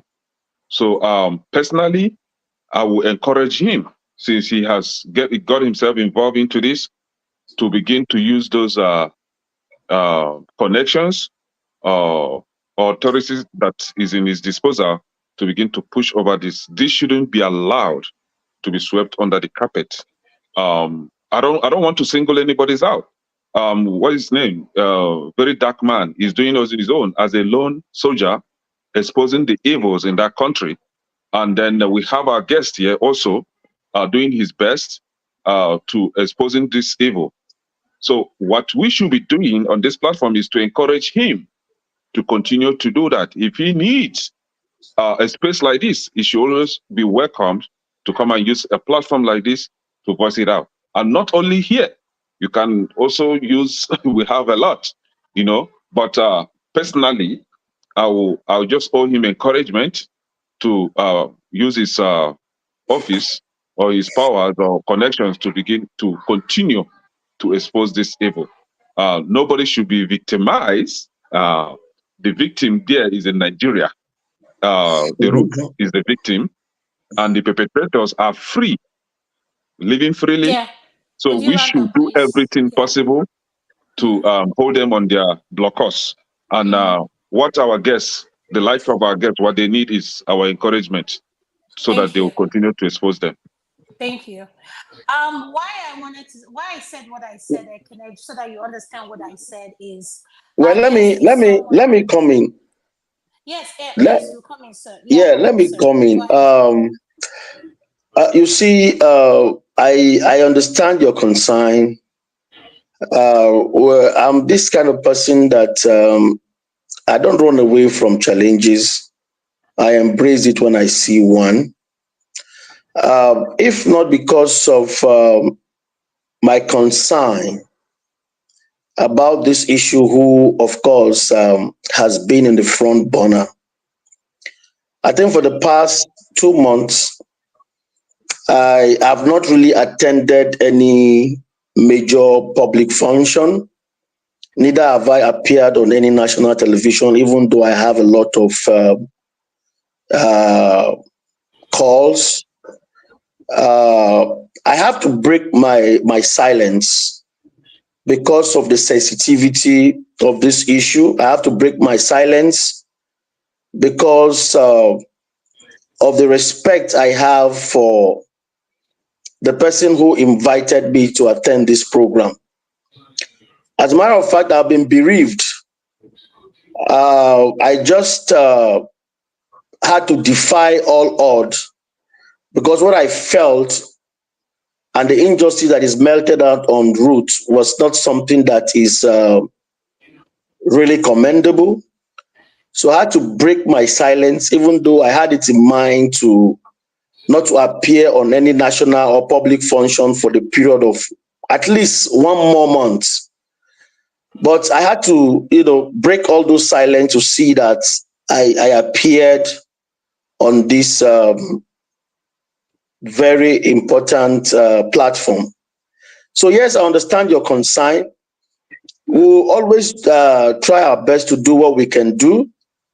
But just like my friend rightly pointed out, it's a collective effort. You can even, that you're in the diaspora, you see the media platform has made things so easy. We can speak from anywhere. You can even make a short video and condemn this whole issue and post it online. It's still part of the agitation. So apparently, I just like he said, it's a collective responsibility. We will continue to do our best. Using platform like this and also reaching out to people who are really not satisfied with what is happening to see how we can do our possible best to salvage this country from this kind of abnormalities that is playing out. I think if we have this kind of mindset of not trying to push the blame so early, it will help us and encourage us to do more. Thank you. Thank you, sir. Thank you. I'll go to Man of Prestige, then I'll go to Mr. Alaba, then we'll go to another topic. Man of Prestige, you're next. Thank you, sir. Yeah, thank you, Adama. I believe everybody has spoken well. In my opinion, it's time for an actionable, we have to take an actionable course. Like Mr. Ade Edwin said, the lady is not well informed, being a low-ranking soldier or something like that, doesn't have the means or any resources in order to express her opinion. So the only means that she finds on the social media, which is a free media that she can, pretty much protest her grievances. So I don't know about in Nigerian space how things function. I think Falana or somebody else should take this case on a free book, on a free bono, so that represent her in a proper case. But I would say that we in DAFRA can champion it. Initially, that propose any means of stepping up a go fund. I'm going to contribute my own quota or whatever. I don't know if you want to lead it or the head of this platform or anybody, head of this platform can champion that. That will be good. If not that, we should make this as an example. Maybe the people in DAFRA, we should establish a hashtag, justice for her. That's because I don't really trust people in Nigeria, even the opposition in Nigeria, I don't know what kind of power they have, to conscientize what is going on in Nigeria. Can they really say something like Atiku B or whatever party you belong? They need to come into this space, and give justice to this lady. She definitely deserves it because it should be an awakening because she's not the only one, but she's the only one that's brave enough to come out on the social media, and bring this into the limelight. But we have to do our own part, beginning with the hashtag free her. Then if there's any other media that we can do our own part. Everybody has spoken. That there's nothing I can say much about. What everybody has spoken. Everybody has spoken pretty good. We just have to do our own part. So that's what I'll have to say, Mr. I don't know what kind of structure you have. If whether you can mobilize this or for anybody in DAFRA, we can do our own part. That's the way I say it. Thank you. Thank you. Uncle KJ mentioned he mentioned an organization where she can reach out if she's in Abuja, Lagos. And I think that organization is what to highlight what he said. I think Mr. Ada knows that organization when Uncle KJ Adama, we can't hear maybe we need their phone number, their WhatsApp number, that we yes, have. Yeah, I think he highlighted that. Are you the one that can't hear me? Can everybody else hear me? Can you guys hear me? Yeah, we can hear you. Yeah, Topa is saying she can't hear me. Topa, can you hear me now? Yes, I can hear now. Okay. All right. So we want to go to the next topic. Mr. Ferrari is not here. And sir, I'm glad we have you here. I just want, Mr. Ada, we are honored to have you here because we want to have someone who is an in-body, like who has those connections, influence in the society. And we are glad that you are welcome to come to this platform and take our question. Even when we push back, you see it as a welcoming thing. And I think with you being here, you're the one that can champion this change with us backing you up regarding Mrs. Ruth Ogunleye. We want justice for her. And I think every man on this platform wants justice and the people in the comment section. And I think you're the right person to champion that change. And we'll be right here to back you up, sir. Before I go to the next topic, I want to go to Mr. Ferrari. Mr. Ferrari, I'm giving you just 2 minutes to go to your question because we have another topic. You're muted. Yeah, Mr. Edwin Adai, I just, as a politician and as a teacher, I just want to implore you to listen to the voices of critics. When they say Nigeria is acting like a zoo, it's not because we want to cuss out Nigeria, it's because it's what we've observed. When we have a system whereby the common man does not have access to the rule of law. The soldier the other day shot a boy inside his house during the protest, inside his own father's house. If it were a country like this, the military will be sued and they will pay billions of dollars for the life of that boy. The reason why people like you, politicians, must understand that this system we practice now is big manism. It's not going to work, is that tomorrow, most of you will not be in the corridors of power. There was a time your party was in the corridors of power. It is not enough for us to come here, point fingers at those who are currently sitting at the seat of power. We don't have to build that country for all generations. It could be your daughter in 50 years' time or your granddaughter that's in the army and something like this happens to. If we don't build the enabling environment whereby the rule of law matters than the rule of man, we will all be like that yeye ball, where that yeye win, they blow for one yeye corner, where fella can put him mouth for song. Mr. Edwin Edwin, I know you're a politician, you're doing your best, I'm not blaming you. Your party is not currently in control, but you all have to see the decay that Nigeria is. Denial is not going to save us. Nobody is coming to save us. The US is not coming to save us. Russia is not coming to save us. This is something we have to do ourselves. Constitutionally, there should be rules in that book they call Constitution for that girl. There should be rule for that boy that was shot by the army. There should be rule for Nigerians that were killed by the flood, for them to be compensated, for them to be taken as citizens. You politicians have to do better than just point fingers and come to media once in a while. That's all I have to say. I have to leave you guys, but I thank you for coming. I commend your effort in the right for justice, and I'm telling you that we need to do more. That's all I just wanted to say. Thank you very much. Thank you so much for joining us, Mr. Ferreira. I appreciate your presence and your question, your critics. And Mr. Ada, I really thank you, sir, for joining us.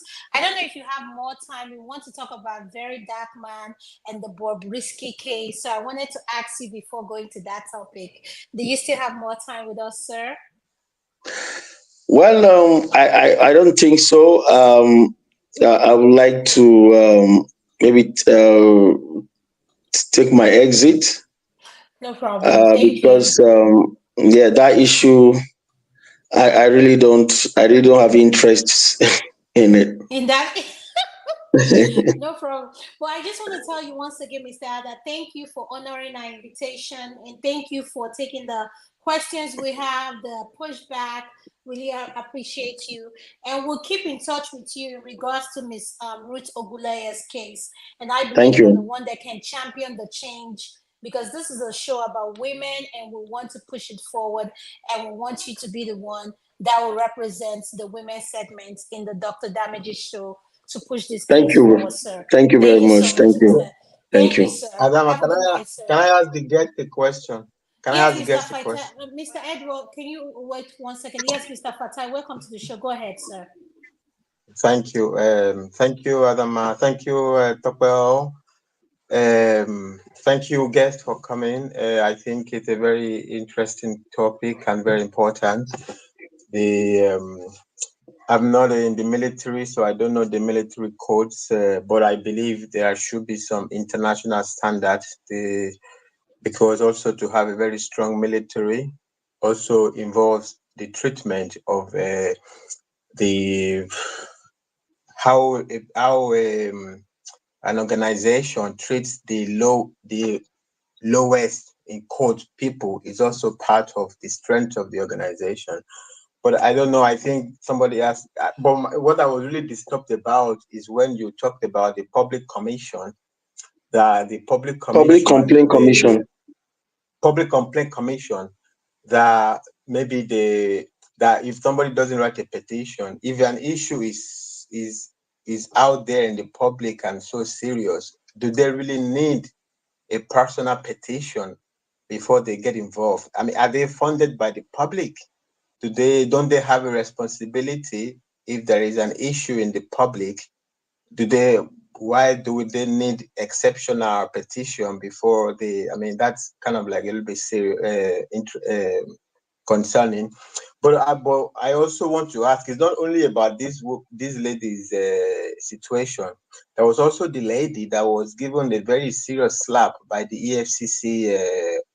There was I think it was there was a viral video by the EFCC, a very young lady, and then the EFCC said that they will investigate internally, but that's not an internal situation.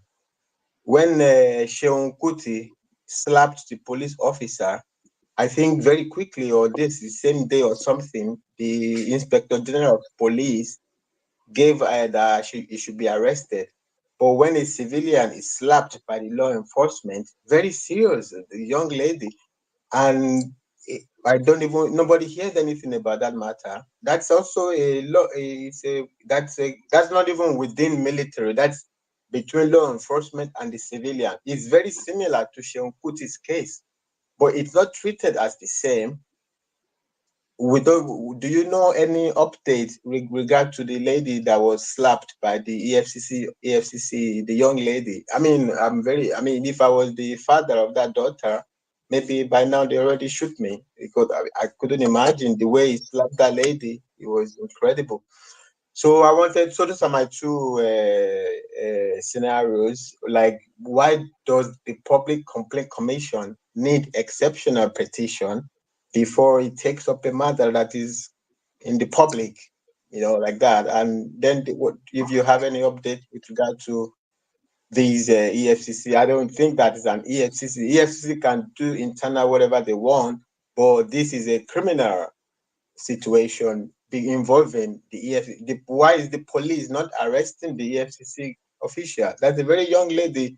The way he slapped that young lady, I couldn't believe it. You couldn't even slap your mate like that.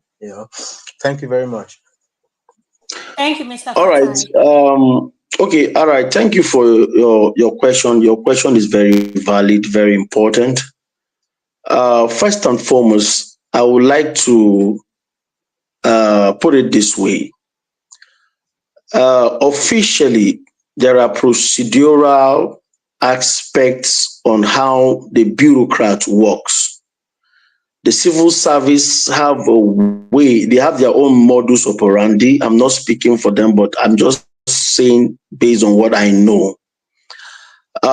Whatever is not brought forward officially to them, I understand from experience and from the benefit of hindsight that they would drag in addressing or trying to take such responsibility. It's not the way it should be, but I can tell you that is literally how the system is structured. So whatever is in the public domain, be it on the conventional or social media space, as far as you did not officially approach them to put it into writing, document written, or maybe a physical appearance in their office to make a formal entry, just like the police station, there is every tendency that such issues may not be, treated as an official, document or an official position.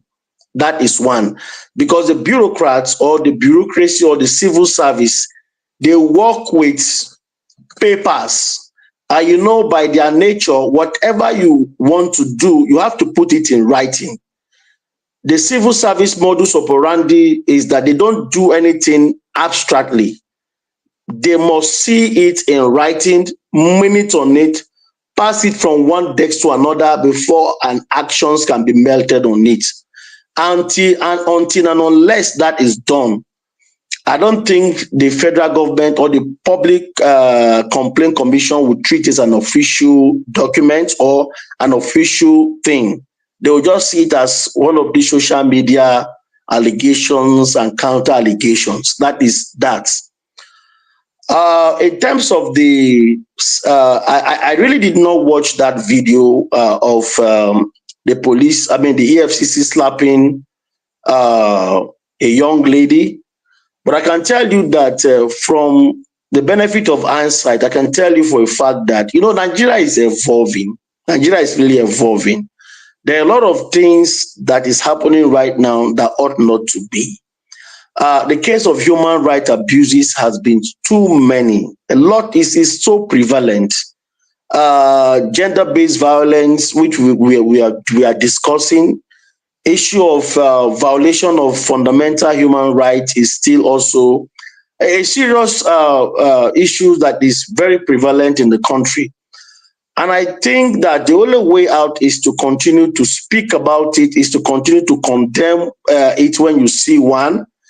Because the abuses is not just in the EFCC. All the, both the military, the Navy, the Army, the civil defense, as far as they are wearing uniform, the human rights abuses is becoming too many and too prevalent. And I think that the more we talked about it, the more we bring up, the right people to man sensitive positions, the more we have reforms in the institutions where rules can be amended and new rules can be introduced. Until and unless we continue to improve on that, the continuous, abuse of human rights will still continue. Like I said, we are still evolving. At the appropriate time, I can tell you that we'll get it right one day. Thank you, sir. Thank you. Yeah. Papa, do you have anything you want to say before the guests leave? The only thing I just wanted to add was while we're all talking, what went through my mind was I thought we had the different human rights societies and groups in Nigeria. We have politicians such as Mr. Adai. We have the likes of Atiku. We have likes of Peter Obi. Where are they? Are they saying they didn't hear about this situation? Because seriously, I'm thinking this Ruth case is just going to die a natural death. Where are all these people? Peter Obi visits people, that were affected by flood, people going through hunger, people dying in villages. This is a major critical issue. I haven't heard anything from his camp. Maybe I'm missing it. Maybe he did and I didn't hear. But I didn't hear anything from Atiku's group. I didn't hear anything. I didn't even hear anything from APC. It's like business as usual. I feel like there's something about this case that everybody is staying away from. Iyabojo, the influencer, she said she calls herself mommy of whatever. I mean, people that you think will be on this case, everybody's just avoiding this case. And it's just, It makes me question what is it that we're not getting about this case? Go ahead, Ekene. So, you see, that is the major reason why people like our guest here should be encouraged to begin to voice it out. You made mention of some politicians here, Tope, the likes of P2B, Atiku, Showore, Kwankwaso, all of them. They are all focused on the 2027 election, and nothing matters to them than that election. They don't care about any other evils going on in the society. It is only the people like VDM, Very Dark Man, that are speaking up. Those that even have VDM nothing. has not even touched this case. Well, you see, let me say this before I leave. Yeah, go ahead, sir. Let me say this before I leave. The truth of the matter is that too many things are happening in Nigeria simultaneously at the same time. You see, the abuse. If you turn to the left, you see one abuse. If you turn to the right, you see someone being killed. If you turn to the left, you see one policeman hitting another. If you turn to, so you see, the thing is that the rate of crime, let me use that word, the rate of crime generally in Nigeria is becoming too many. How many can you talk about? How many do you even think that the likes of Peter Obi, Atiku, and the rest of them know in a day? As I speak to you, to what has happened in Nigeria today alone, maybe it's the one that you have the opportunity to hear. There are thousands of those human rights abuses, felonies, serious crime going on daily basis. How many can they talk about? Just yesterday here, we have a case in Rivers State where the minister of FCT insisted that there should be no local government election in Rivers State. And I heard people like even the former president, Goodluck Jonathan, they came out openly to condemn it. Atiku spoke about it. The issues are too many. And until we begin to, sensitize ourselves and to take more responsibility to encourage some of these politicians, because they are doing a lot. You don't know, but they are doing a lot. They are just one person. Peter Obi is just one man. Atiku is just one man. Do you understand? Likewise, so they are one. This is just one individual. This so-called issue of crime, this so-called issue of things that is happening is a collective responsibility. Many of them, and sometimes as a leader, when you begin to speak on every issue, there is every tendency people will even interpret this as a desperate move. You are not seeing anything positive about the government. And then sometimes they are trying to be cautious. They are trying to apply some level of caution to see that they don't comment on everything. And that is why it will not be out of place if people like us take some responsibilities. This is a shared responsibility until we begin to understand that it mustn't, just like how Very Dark Man started. Nobody paid attention to him before. But because of his consistency and persistence, even this platform can do a lot. So we can't just leave it for, every time Atiku, every time P2B, every time Kwankwaso and all of that. This platform can even be a very strong channel of holding the government accountable, irrespective of the fact that majority of those who are speaking on this platform are not living in Nigeria. So we must continue to speak truth to power.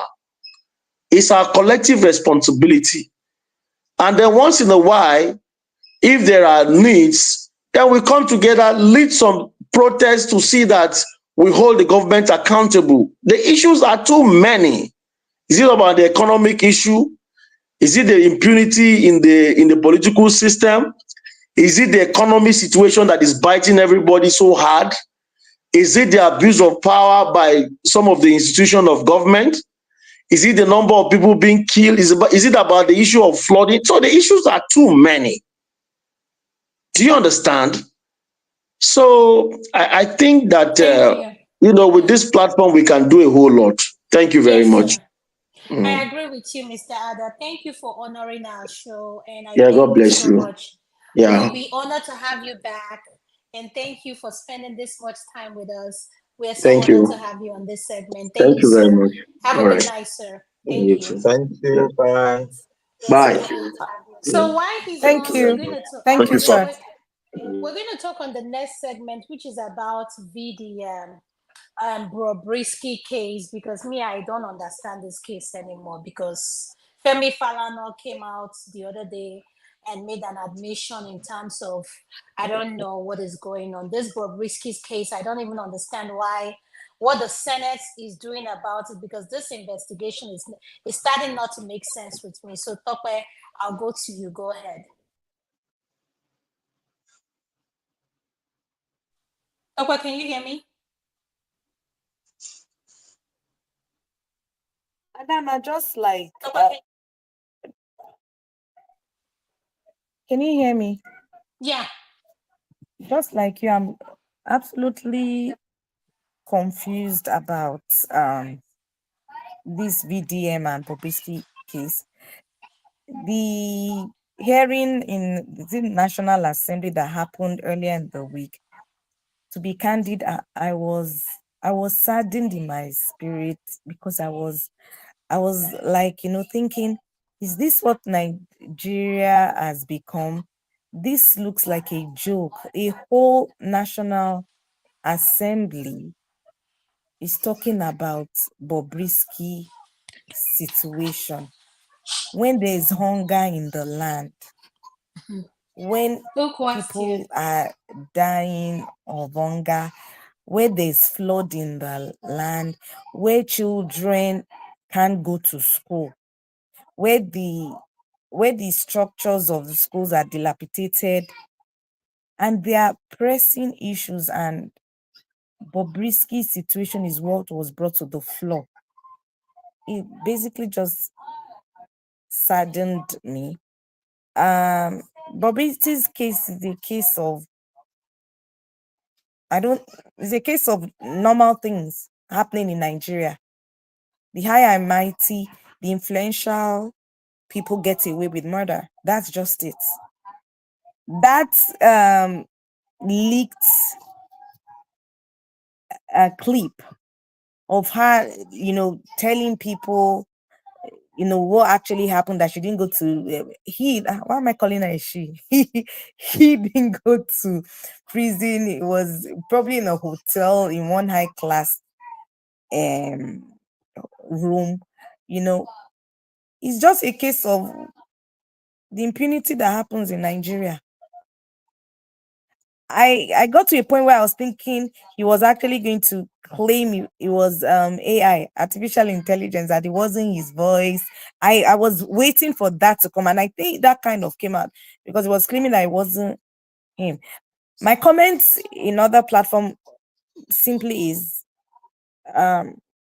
excuse my French word, he's just a basic fool.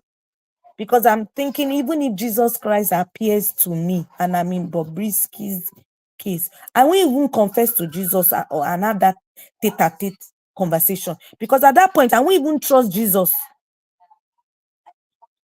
with my conversation. No, to be candid, you did such a thing, and then you're talking to anyone. Who are you trusting? I won't even trust Jesus at that point. And then Falana's case, he's implicated. Let's forget that story. Now, this is the question I have for you, Tope. What is Bobrisky? Is Bobrisky a transgender? Is Bobrisky is he what do you call it? We call them here drag queen. Like, what is it? Because for I watched some of the highlights of the testimony, and they said before they brought him into prison, he had breasts. So is he going through transition? And let me tell you, there is someone funding Bobrisky, and he's not the only one, the gay or whatever he is in Nigeria. So why is it that we are condoning men dressing as women in a country where we say we frown against gay whatever? So I don't get that part. I don't. It's kind of confusing to me. Maybe let me open it to Fatah and Ekene, let them comment. Go ahead, Ekene. Okay. You asked a question. What is Bobrisky? And I have a definition for. Can you just give me 1 minute, then I'll let you talk. It's just okay, 1 minute. I don't have much to say, please. Yes. Adama, Bobrisky is just a grown man that is taking advantage of an industry that hasn't been tapped and making money out of it in Nigeria and getting away with it because he has godfathers funding him. Period. There's nothing else. He still has I strongly believe he still has his organs, male organs. Leave that thing. It's just cashing out and going to the bank, making money on an industry that hasn't been tapped because people are not bold enough. People are not bold enough to take that risk, and it's cashing out. So what would you say about Charlie Boy? Is Charlie Boy not bisexual? If I'm not mistaken. Maybe I'm the one thinking it because I know Charlie Boy. I've seen him with makeup, eye pencil, and all that stuff, kissing Della Ray and all that stuff. Is he not bisexual? Kenny, I will say something briefly and then I'll hand over to you. Adama, growing up in Nigeria, Charlie Boy was just queer, as far as I'm concerned. Yes, he has Lady Diana, or whatever her name is, as the wife, but he was just queer. He too used to dress. Have you seen him with the makeup and all that, clothes and all that? But they'll hide under the fact that he's a celebrity, he's an artist, but he was seriously queer.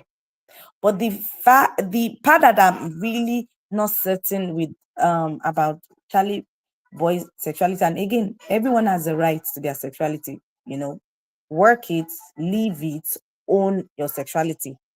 But a few years ago, and I'm not sure if anyone remembers, but I know I saw it somewhere online when Charlie Boy's child came out and was accusing Charlie Boy of not supporting him. I'm not sure whether the child is No, that she's child a, is she's the a child is lesbian. also, I think, I'm not sure whether she is the child gay or She's a a lesbian, I'm not lesbian. sure, but Yeah, she's a came out lesbian. openly and was criticizing Charlie Boy for not supporting.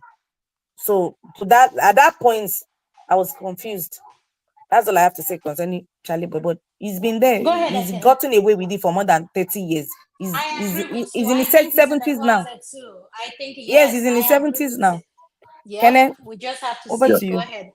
So, to define what Bobrisky is neither a name of person, place, or thing.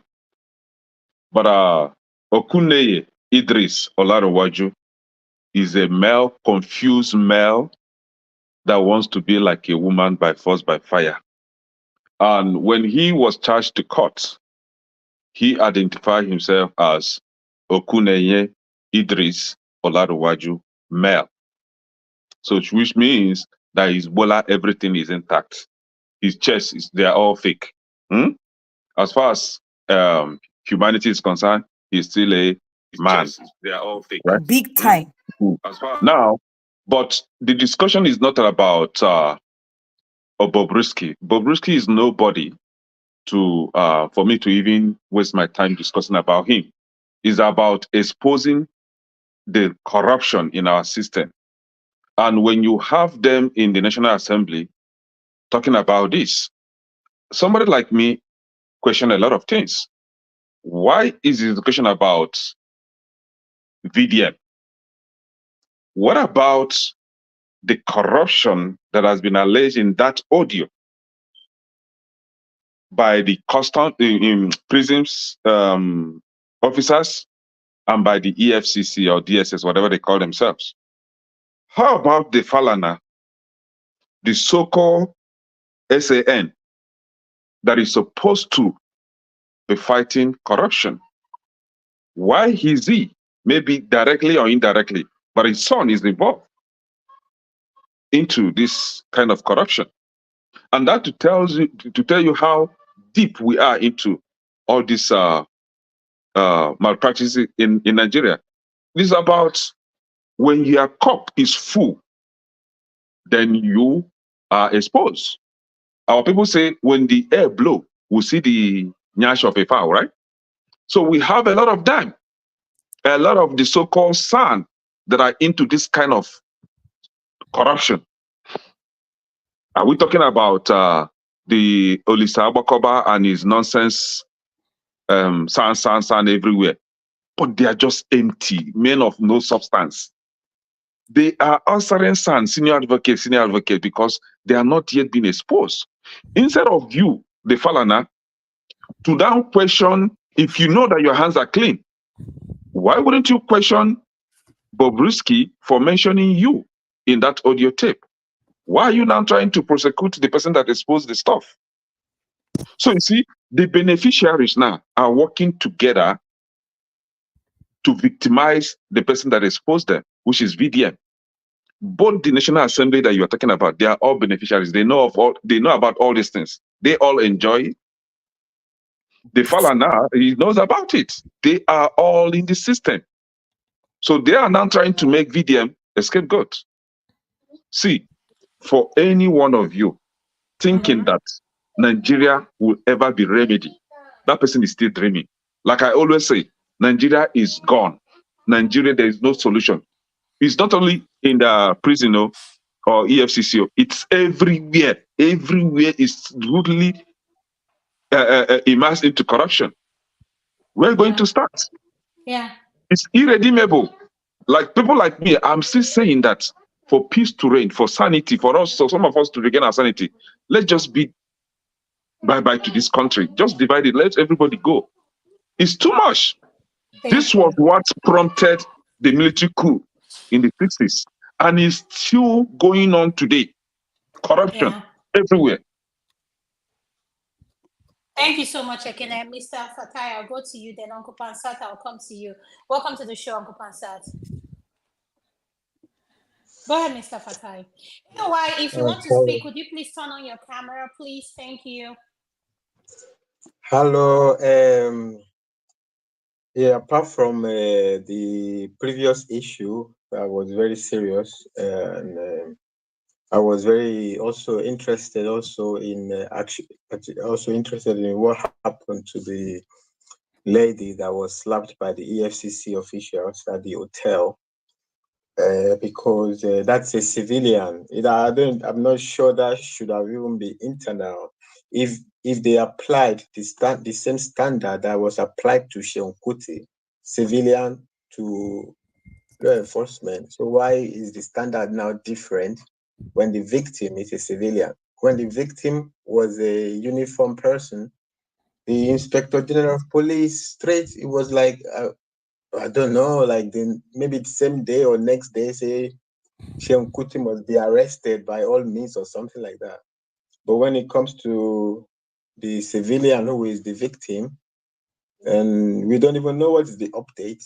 The police is not involved. There's no arrest.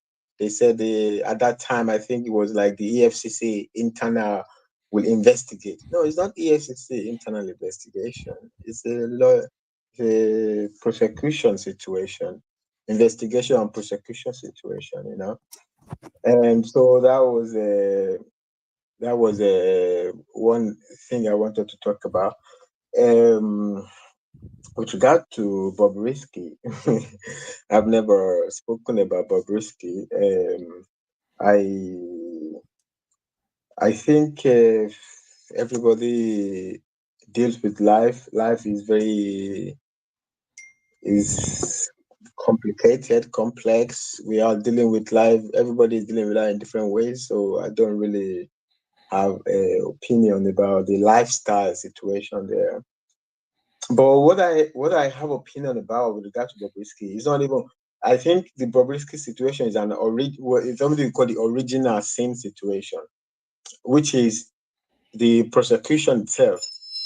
So Bobrisky was prosecuted for whatever, spraying naira. I mean, so this was what was funny to me at that time. So they take something that is in Nigerian culture and prosecute this person.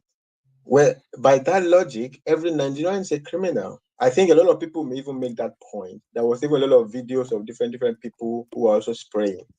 So because I think this law was passed under the previous CBN or whatever, or during Buhari or something like that. So this has always been happening. Right? So when they fail, so their failure, it's the people that should be criminalized for their failure, because they failed to make the naira worth it. Because if the naira has a value, if one naira note could buy you a Mercedes Benz, nobody's going to be spraying it anyhow.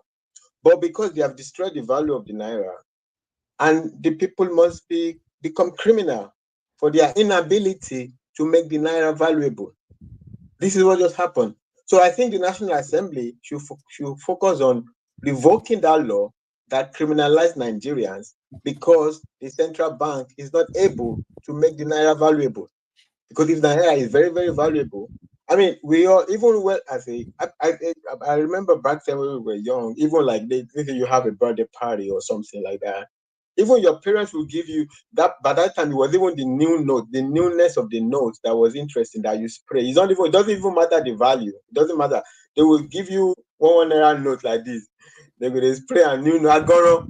That is called agoro. The agoro-ness is what was important in the spraying, not necessarily. But now you can't spray. If you go to party now, you spray 200 naira. Nobody, the wasi will not go recognize you. You have to spray the highest note.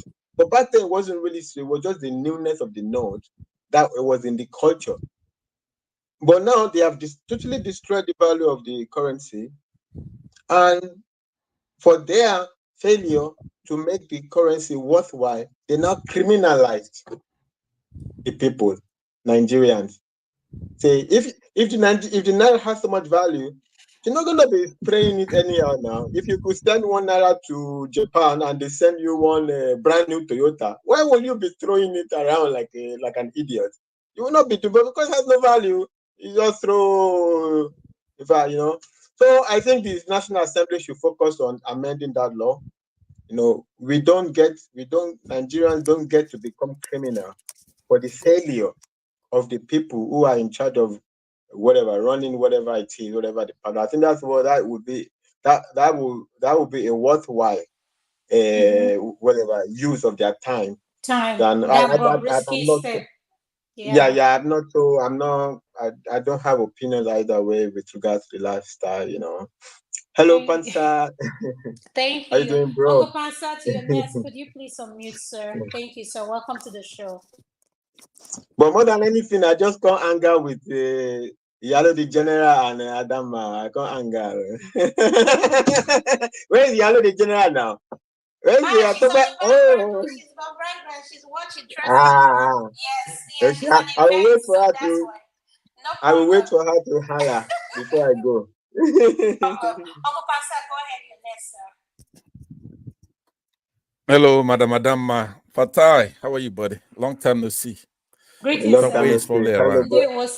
Hello, brother. Greet everybody. I hope I say hello, brother. I hope you don't. Because I heard you are your great grandfather. So when I say brother, just the way it flows, I hope you don't mind. No problem. I haven't seen a long time, Fatai, and when we were younger, that your haircut that we used to call it Agilo, the style.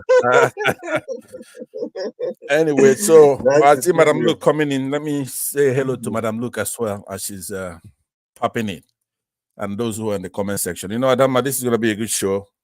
Yes, sir. Thank you, sir. Madam Luke, welcome. Thank you. Madam Luke, it's a beautiful sister who's very generous. Everywhere she goes, she got a big heart, and she's very tough. If you go out of line, she would check you.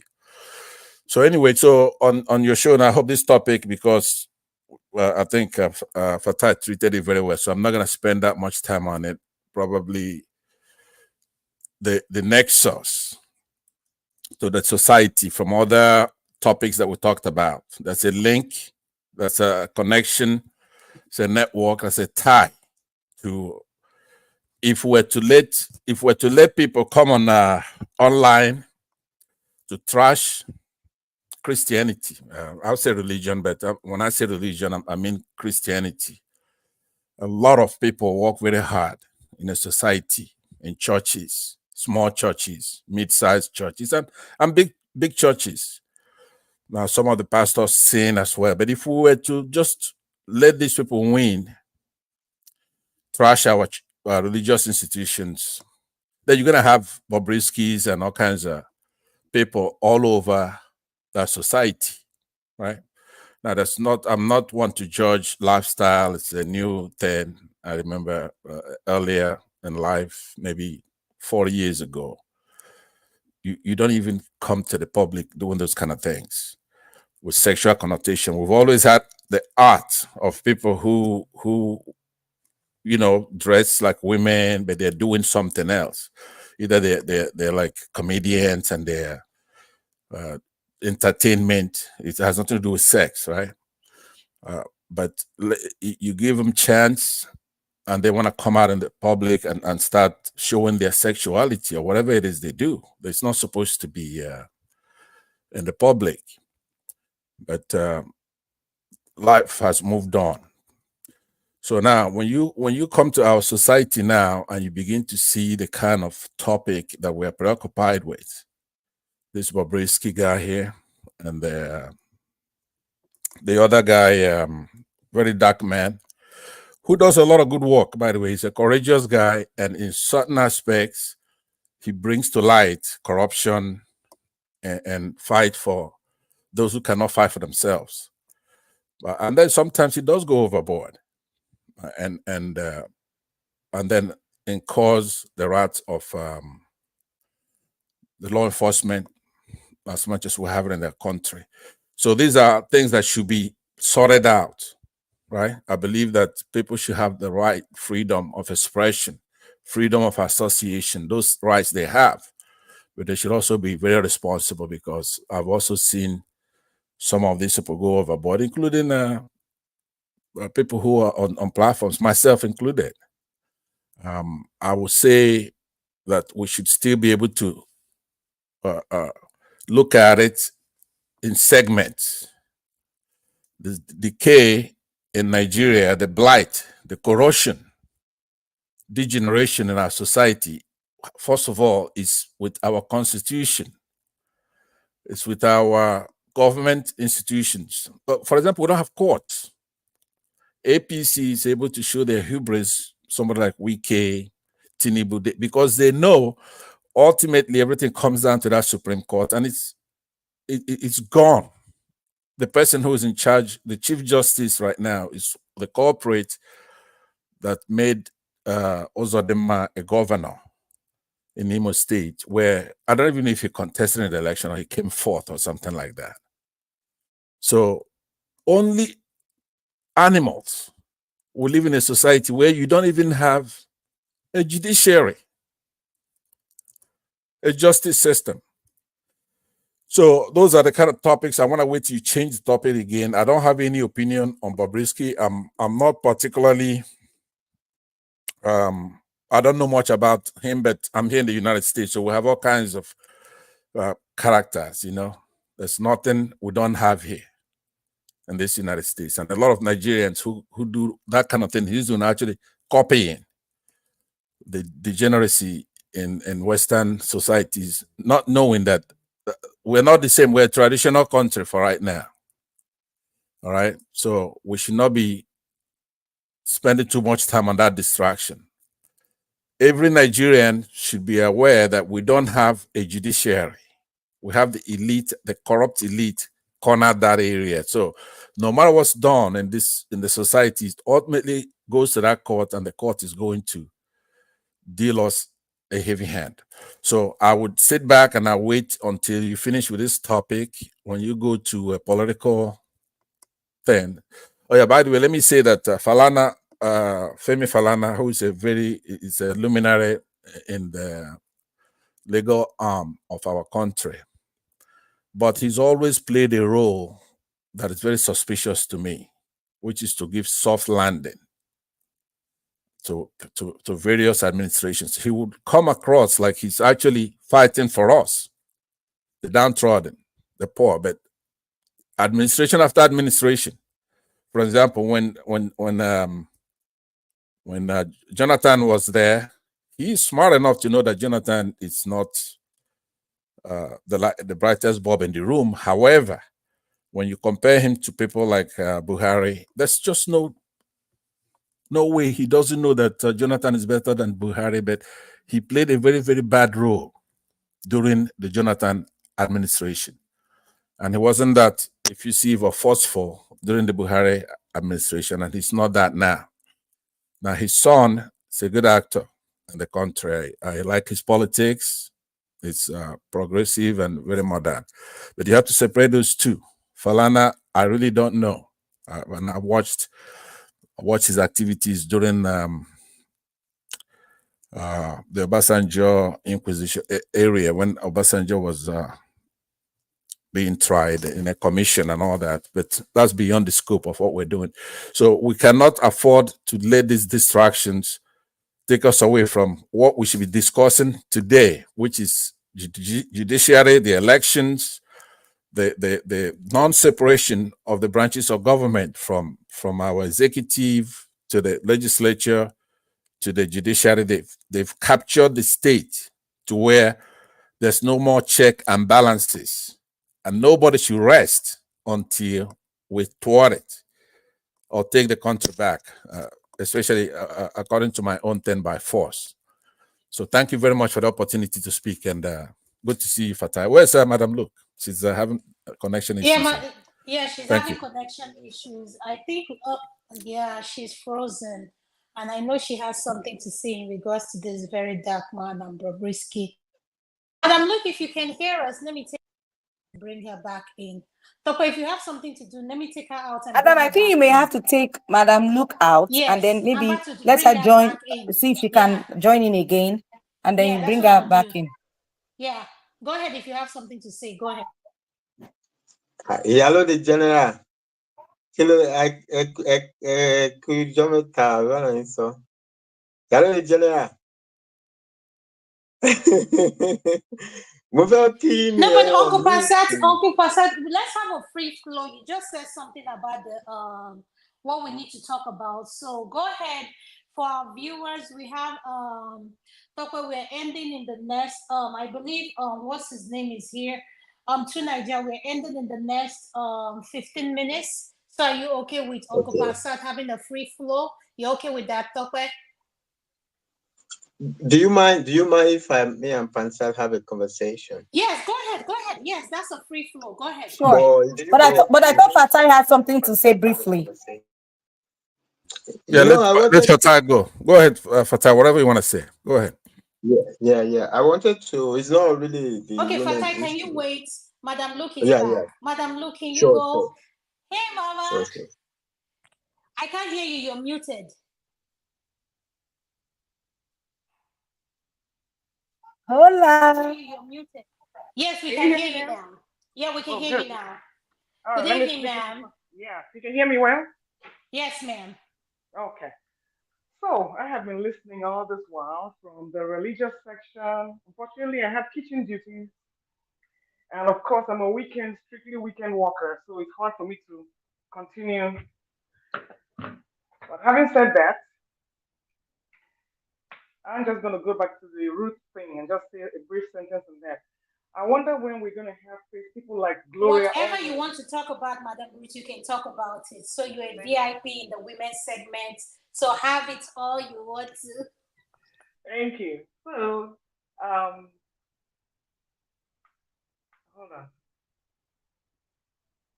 Okay, so, Madam Ruth, I wonder when we're going to have people like Gloria Outrage in Nigeria, so that anything that affects women will take up. We have lawyers in Nigeria. Why are they not speaking up?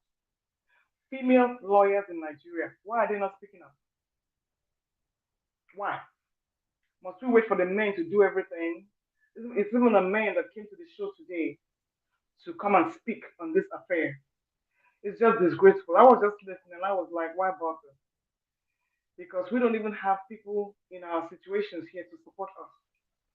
So going to the Bobrisky and the very dark man issue, with all due respect, Mr. Spencer, this is not a triviality. Discussing Bobrisky and very dark man is not a triviality. It exposes the rot in the Nigerian society. You see, Mr. Falana, that one that calls himself a son. If you check very well, allegedly, why did Bobrisky link his son to? Why did the very dark man link his son to Bobrisky? You see all this. Nigeria is one hell of a Hollywood. You see all those things going on in Hollywood right now with PDD. It's going on right there in Nigeria. Most of them are on the down low. Why did very dark man mention Falana's name? And on a normal second, this is not an offense that should make This is not an offense that should make Falana start screaming on the roof of his mouth. What is he protecting? What is he protecting? because they touched his son in that very special area. He don't want nobody to. So he's blowing his trumpet up and down the place. But when it was time to help Tinubu when he didn't have a certificate, he was there giving counsel. When is he ever going to stand truly for the poor person on the street? Why is he not taking up Ruth Ogunleye's case? That Falana is a snake. I never liked him and I will never like him. Anytime I see him on TV, his presence is totally nauseating to me. And why is his son not talking for himself? And somebody is asking what is exactly is Bobrisky. Bobrisky has totally transgendered. Totally transgendered. What is transgender? From her waist up, what do you see? Is that not being a transgender? You want to see the one between her legs before you know she's a transgender. And all the people that are patronizing Bobrisky are men. All the people that are top position men in Nigeria. Top position, because the woman is not good enough. They not deal with freaks. Like I said, whatever is going on in Hollywood right now is happening right there in Nigeria. All those freaky parties they have, all those nonsense they do. Why is Falana screaming? All Bobrisky said was that they played what was on the tape. Was it Barry Darkman that made the accusation? So why is he screaming? That man is a snake, I'm sorry to say. And like I said, Mr. Pensa, this exposes the rot in Nigeria. And as far as those military people are concerned in the Ruth Ogunleye's case, they have to be ashamed of themselves. That is the reason why the military in Nigeria will never have meaning and will never have prestige. You see all those boys there, those are ex-cultists that used to violate women, even from school to school. So it's a pastime sport for them. Imagine drugging this lady, putting her in a body bag. Do you know what that lady has gone through? That she's already screaming. She only God knows. She even probably has to go for serious medical attention.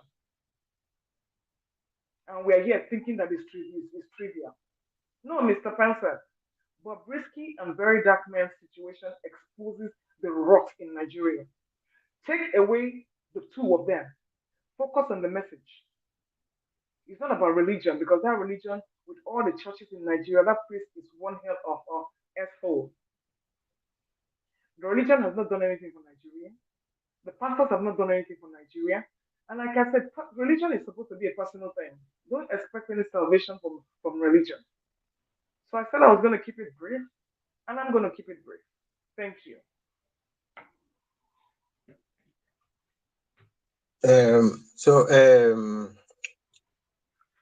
Hello. Thank you, Madam Luman. I do definitely, absolutely agree with you. I don't really think Falana is innocent. I think he's deep into this. If Bobrisky's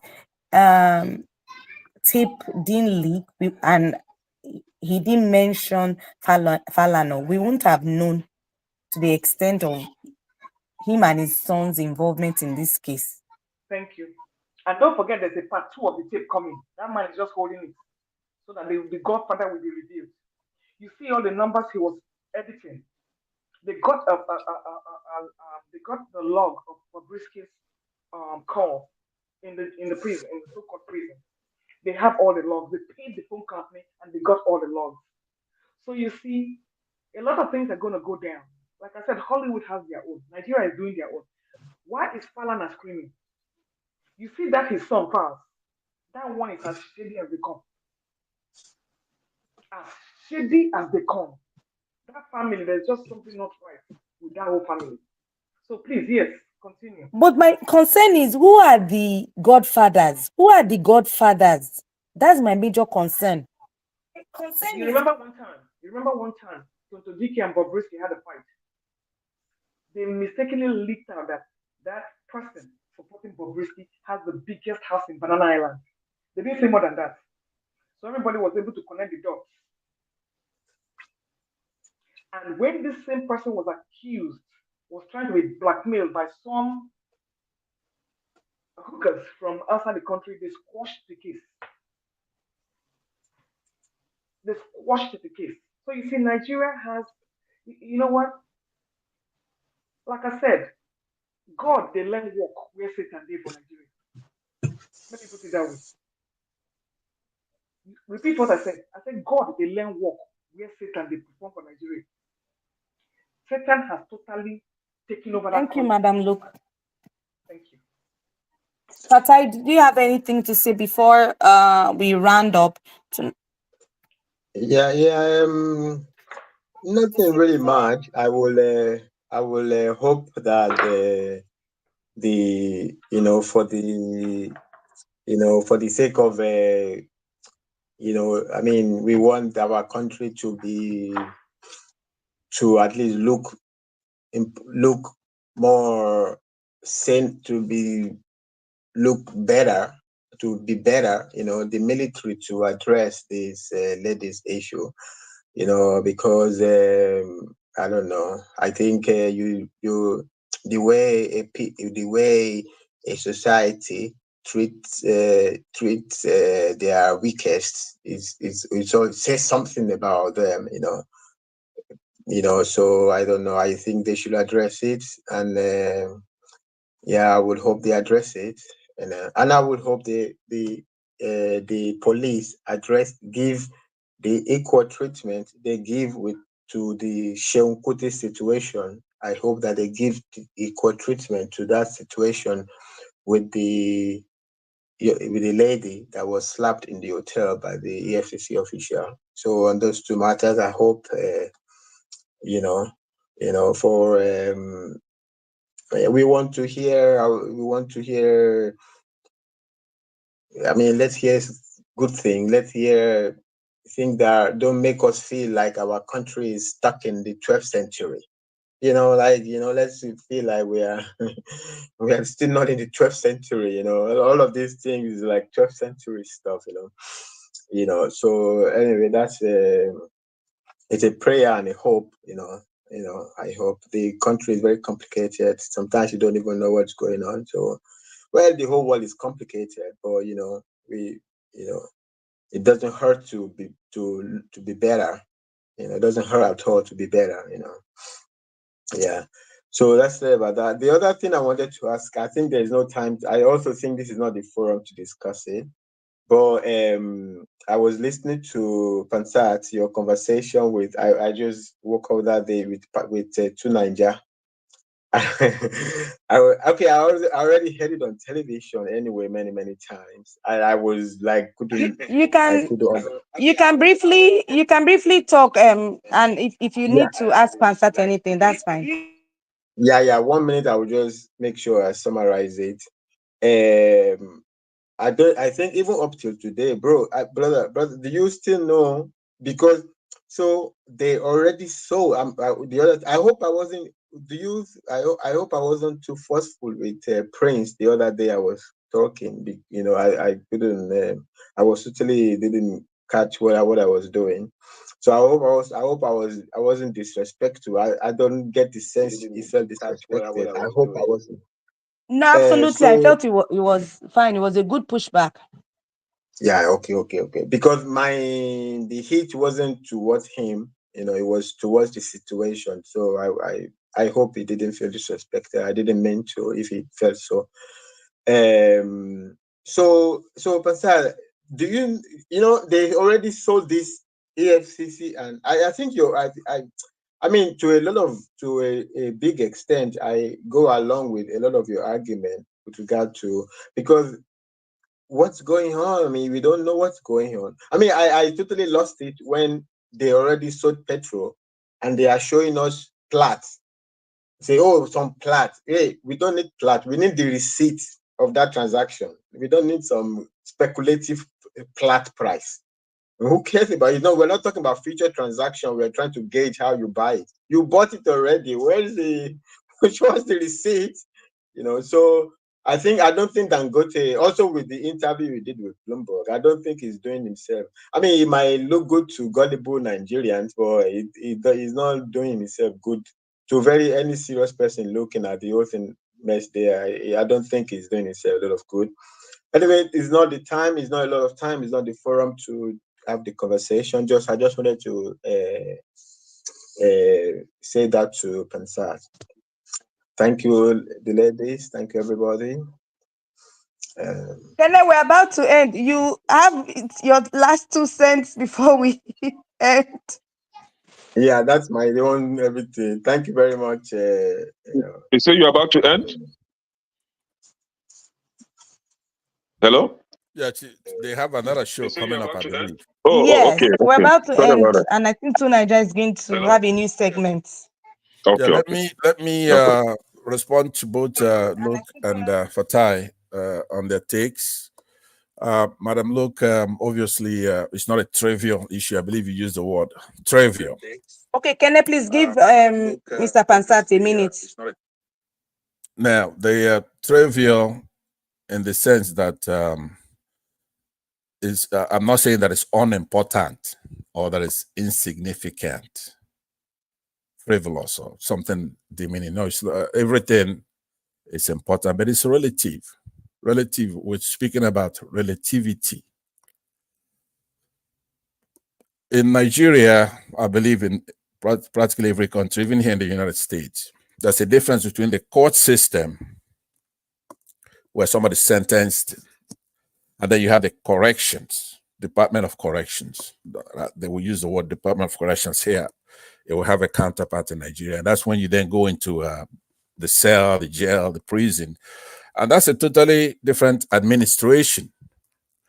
Now, we shouldn't be worried about the rich, the famous, the Bobriskis, and all those people, because in that system, it's rotten.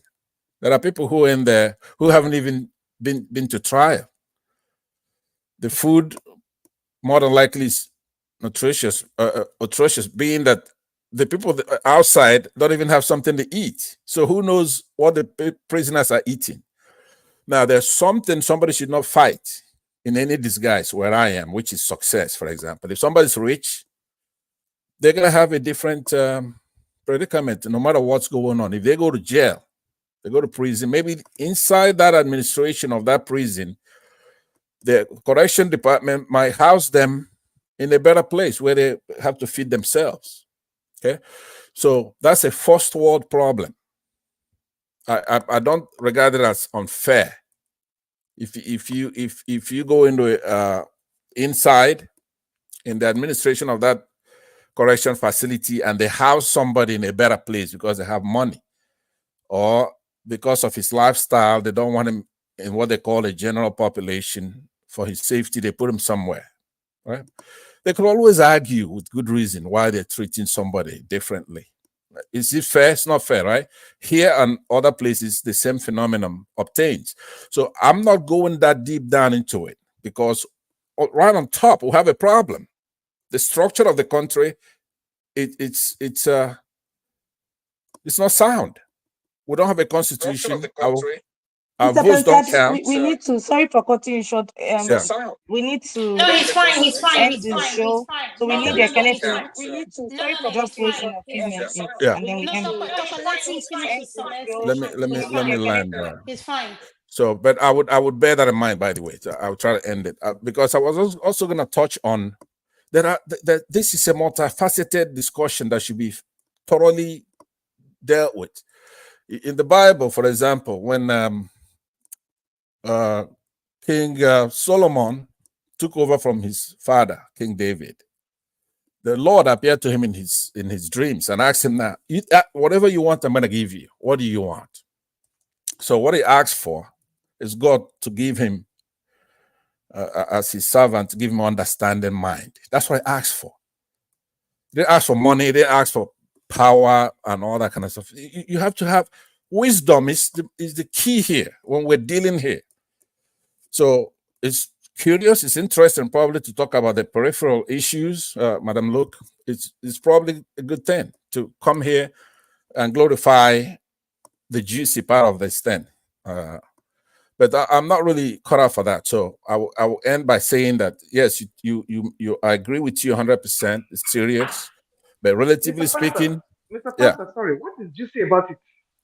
No, what I'm saying, the gossip part of it, you know, where you delve into the lifestyle itself, and they, you know, I said, but anyway, Patai, so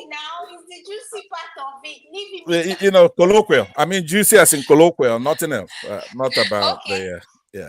So I'll yield back by saying to Fatai, we'll meet again, and then we'll have a more substantive discussion. I have no qualms with all the stuff, and then Kenny, good to see you, buddy.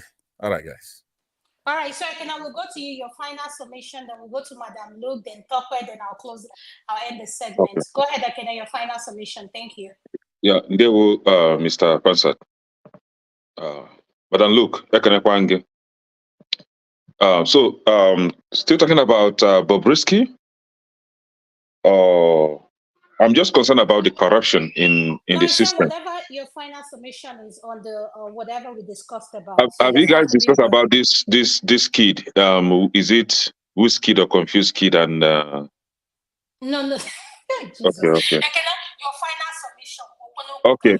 So my final submission is about. We had a free flow, and you didn't come early. No. We can talk about it. I was attending to something. You didn't come early.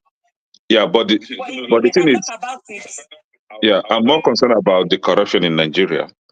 If they like, let them give Bobrisky 5-star hotel in the prison yard. That is not my business. My concern is about some people trying to paint a picture of being outstanding senior advocate or outstanding lawyers fighting for the downtrodden, you know, or posing as what they call it, freedom fighters or advocates.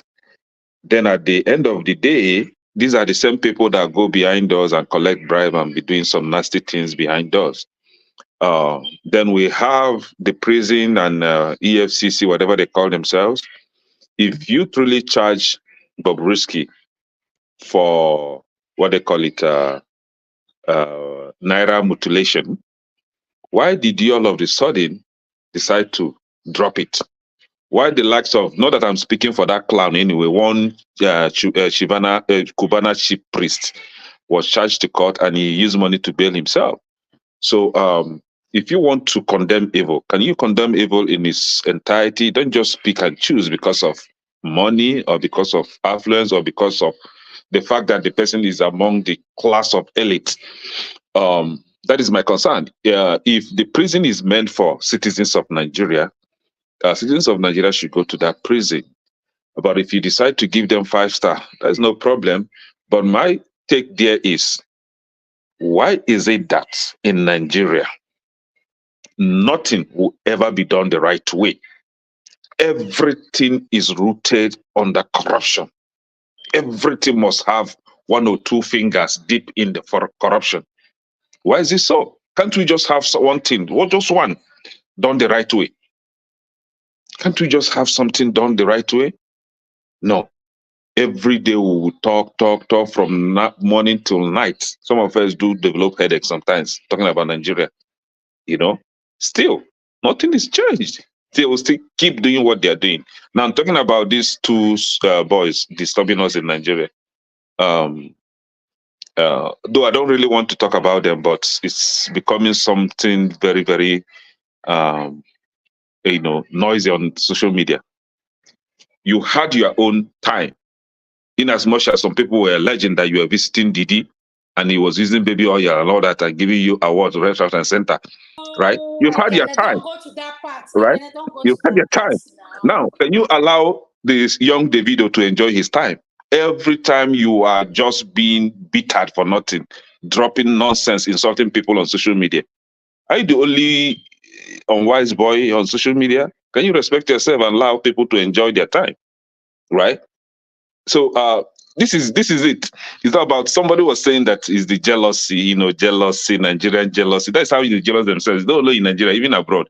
or jealousy everywhere. If they see you eating 4 square meal, they will start being jealous. If they see you, it's everywhere. Can we just try to behave like human beings and know that all fingers are not equal? Somebody must be above you. So accept that fact and mellow yourself, Thank you. you know? Yeah, thank you. Thank you. Fata, your Bye, final submission, everybody. then we'll come to Madam Luke. Oh, thank you. Oh, good night. Have a good For night. me, Madam Luke, do you have a final submission before you leave? I just want to say hello, bye-bye to everybody. Nice seeing you, Mr. Bye-bye, Fatai. I'm honored. No problem. yeah, Fatai nice to Imi, meet you, thank everybody. you. Nice to We are everybody. honored. Thank you. Thank you. Thank Bye-bye, you. Bye, bye, bye. bye. Thank you. Thank you. Madam Luke, your final submission, then we'll come to talk with it. I'll say my final segment, then we'll end it. Thank you, Madam Luke. Thank you, wonderful ladies and gents. Unfortunately, thank you, wonderful ladies and gents. Can you hear me? Yes, we can hear you. We can hear you.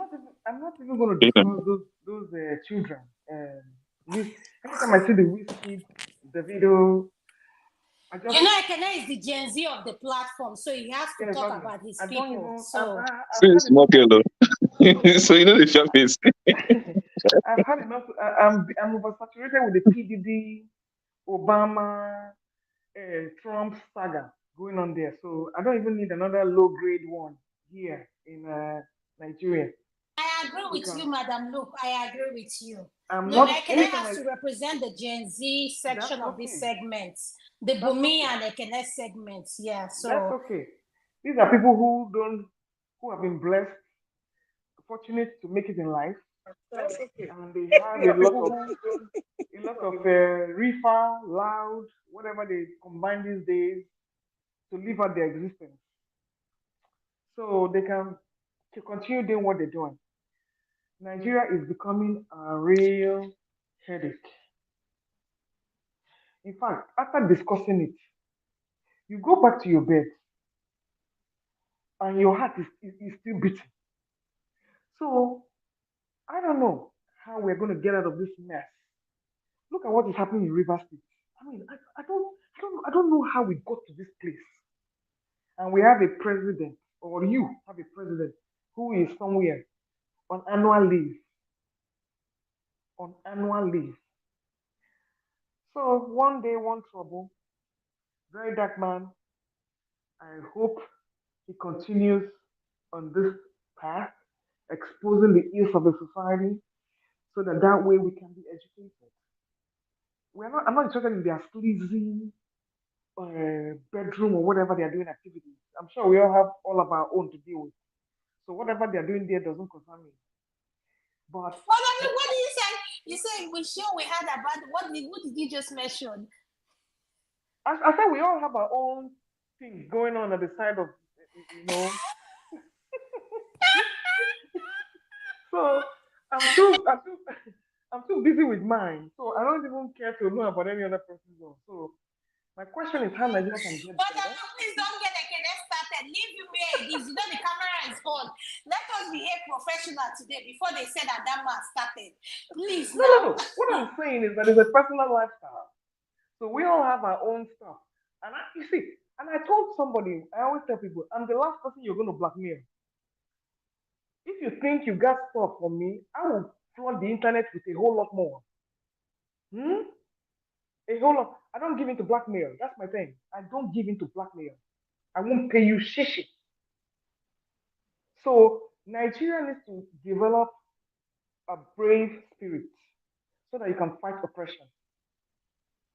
But we're not there yet because we're hungry, we're poor, and then the psychiatric aspect. 90% of Nigerians, there's something wrong up here. That you can stand on the street for a loaf of bread from morning till night. What is that? Here, churches open up food banks. You line up free. You line up free and you eat. So you see, when people say Nigeria's problem is spiritual, you better believe it. It has nothing to do with church.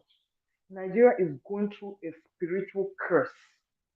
And what it's going to take to get Nigeria out of it, I don't know. So we shall keep praying. Thank you, my people. Thank you so much. I really appreciate you. Tope, I'm going to come to you next.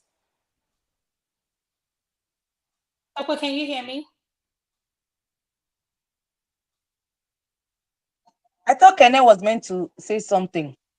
Oh, no. I cannot finish talking. Huh? Yes. I cannot finish talking. I cannot finish I've finished talking. talking. I think you are lagging.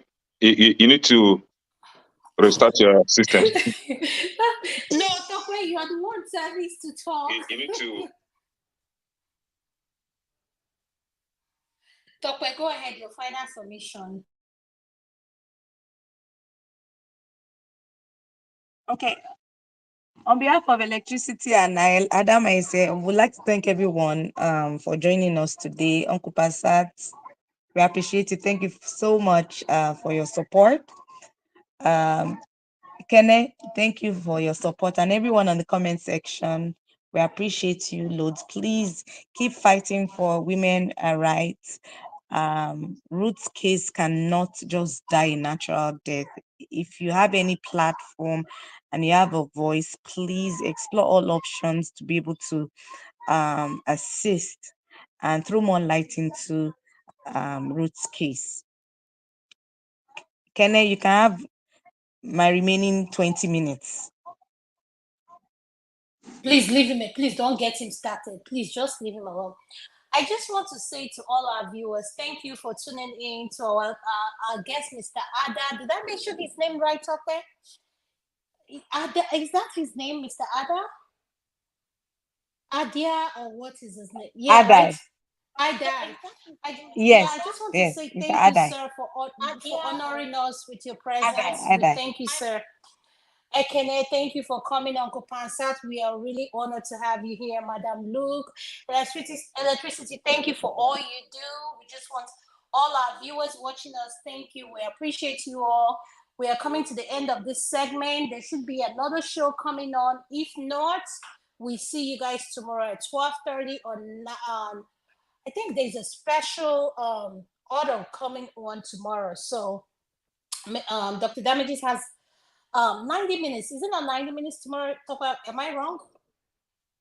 90 minutes tomorrow, right? The interview he has a correct. Yeah. So we just want to, on behalf of Tope O and I, thank you all for tuning in to the ladies segment. Please, you all have a great weekend. We'll love you all. Thank you all. Thank you. Bye-bye. Have a good night. Bye-bye. Thank you all. Bye.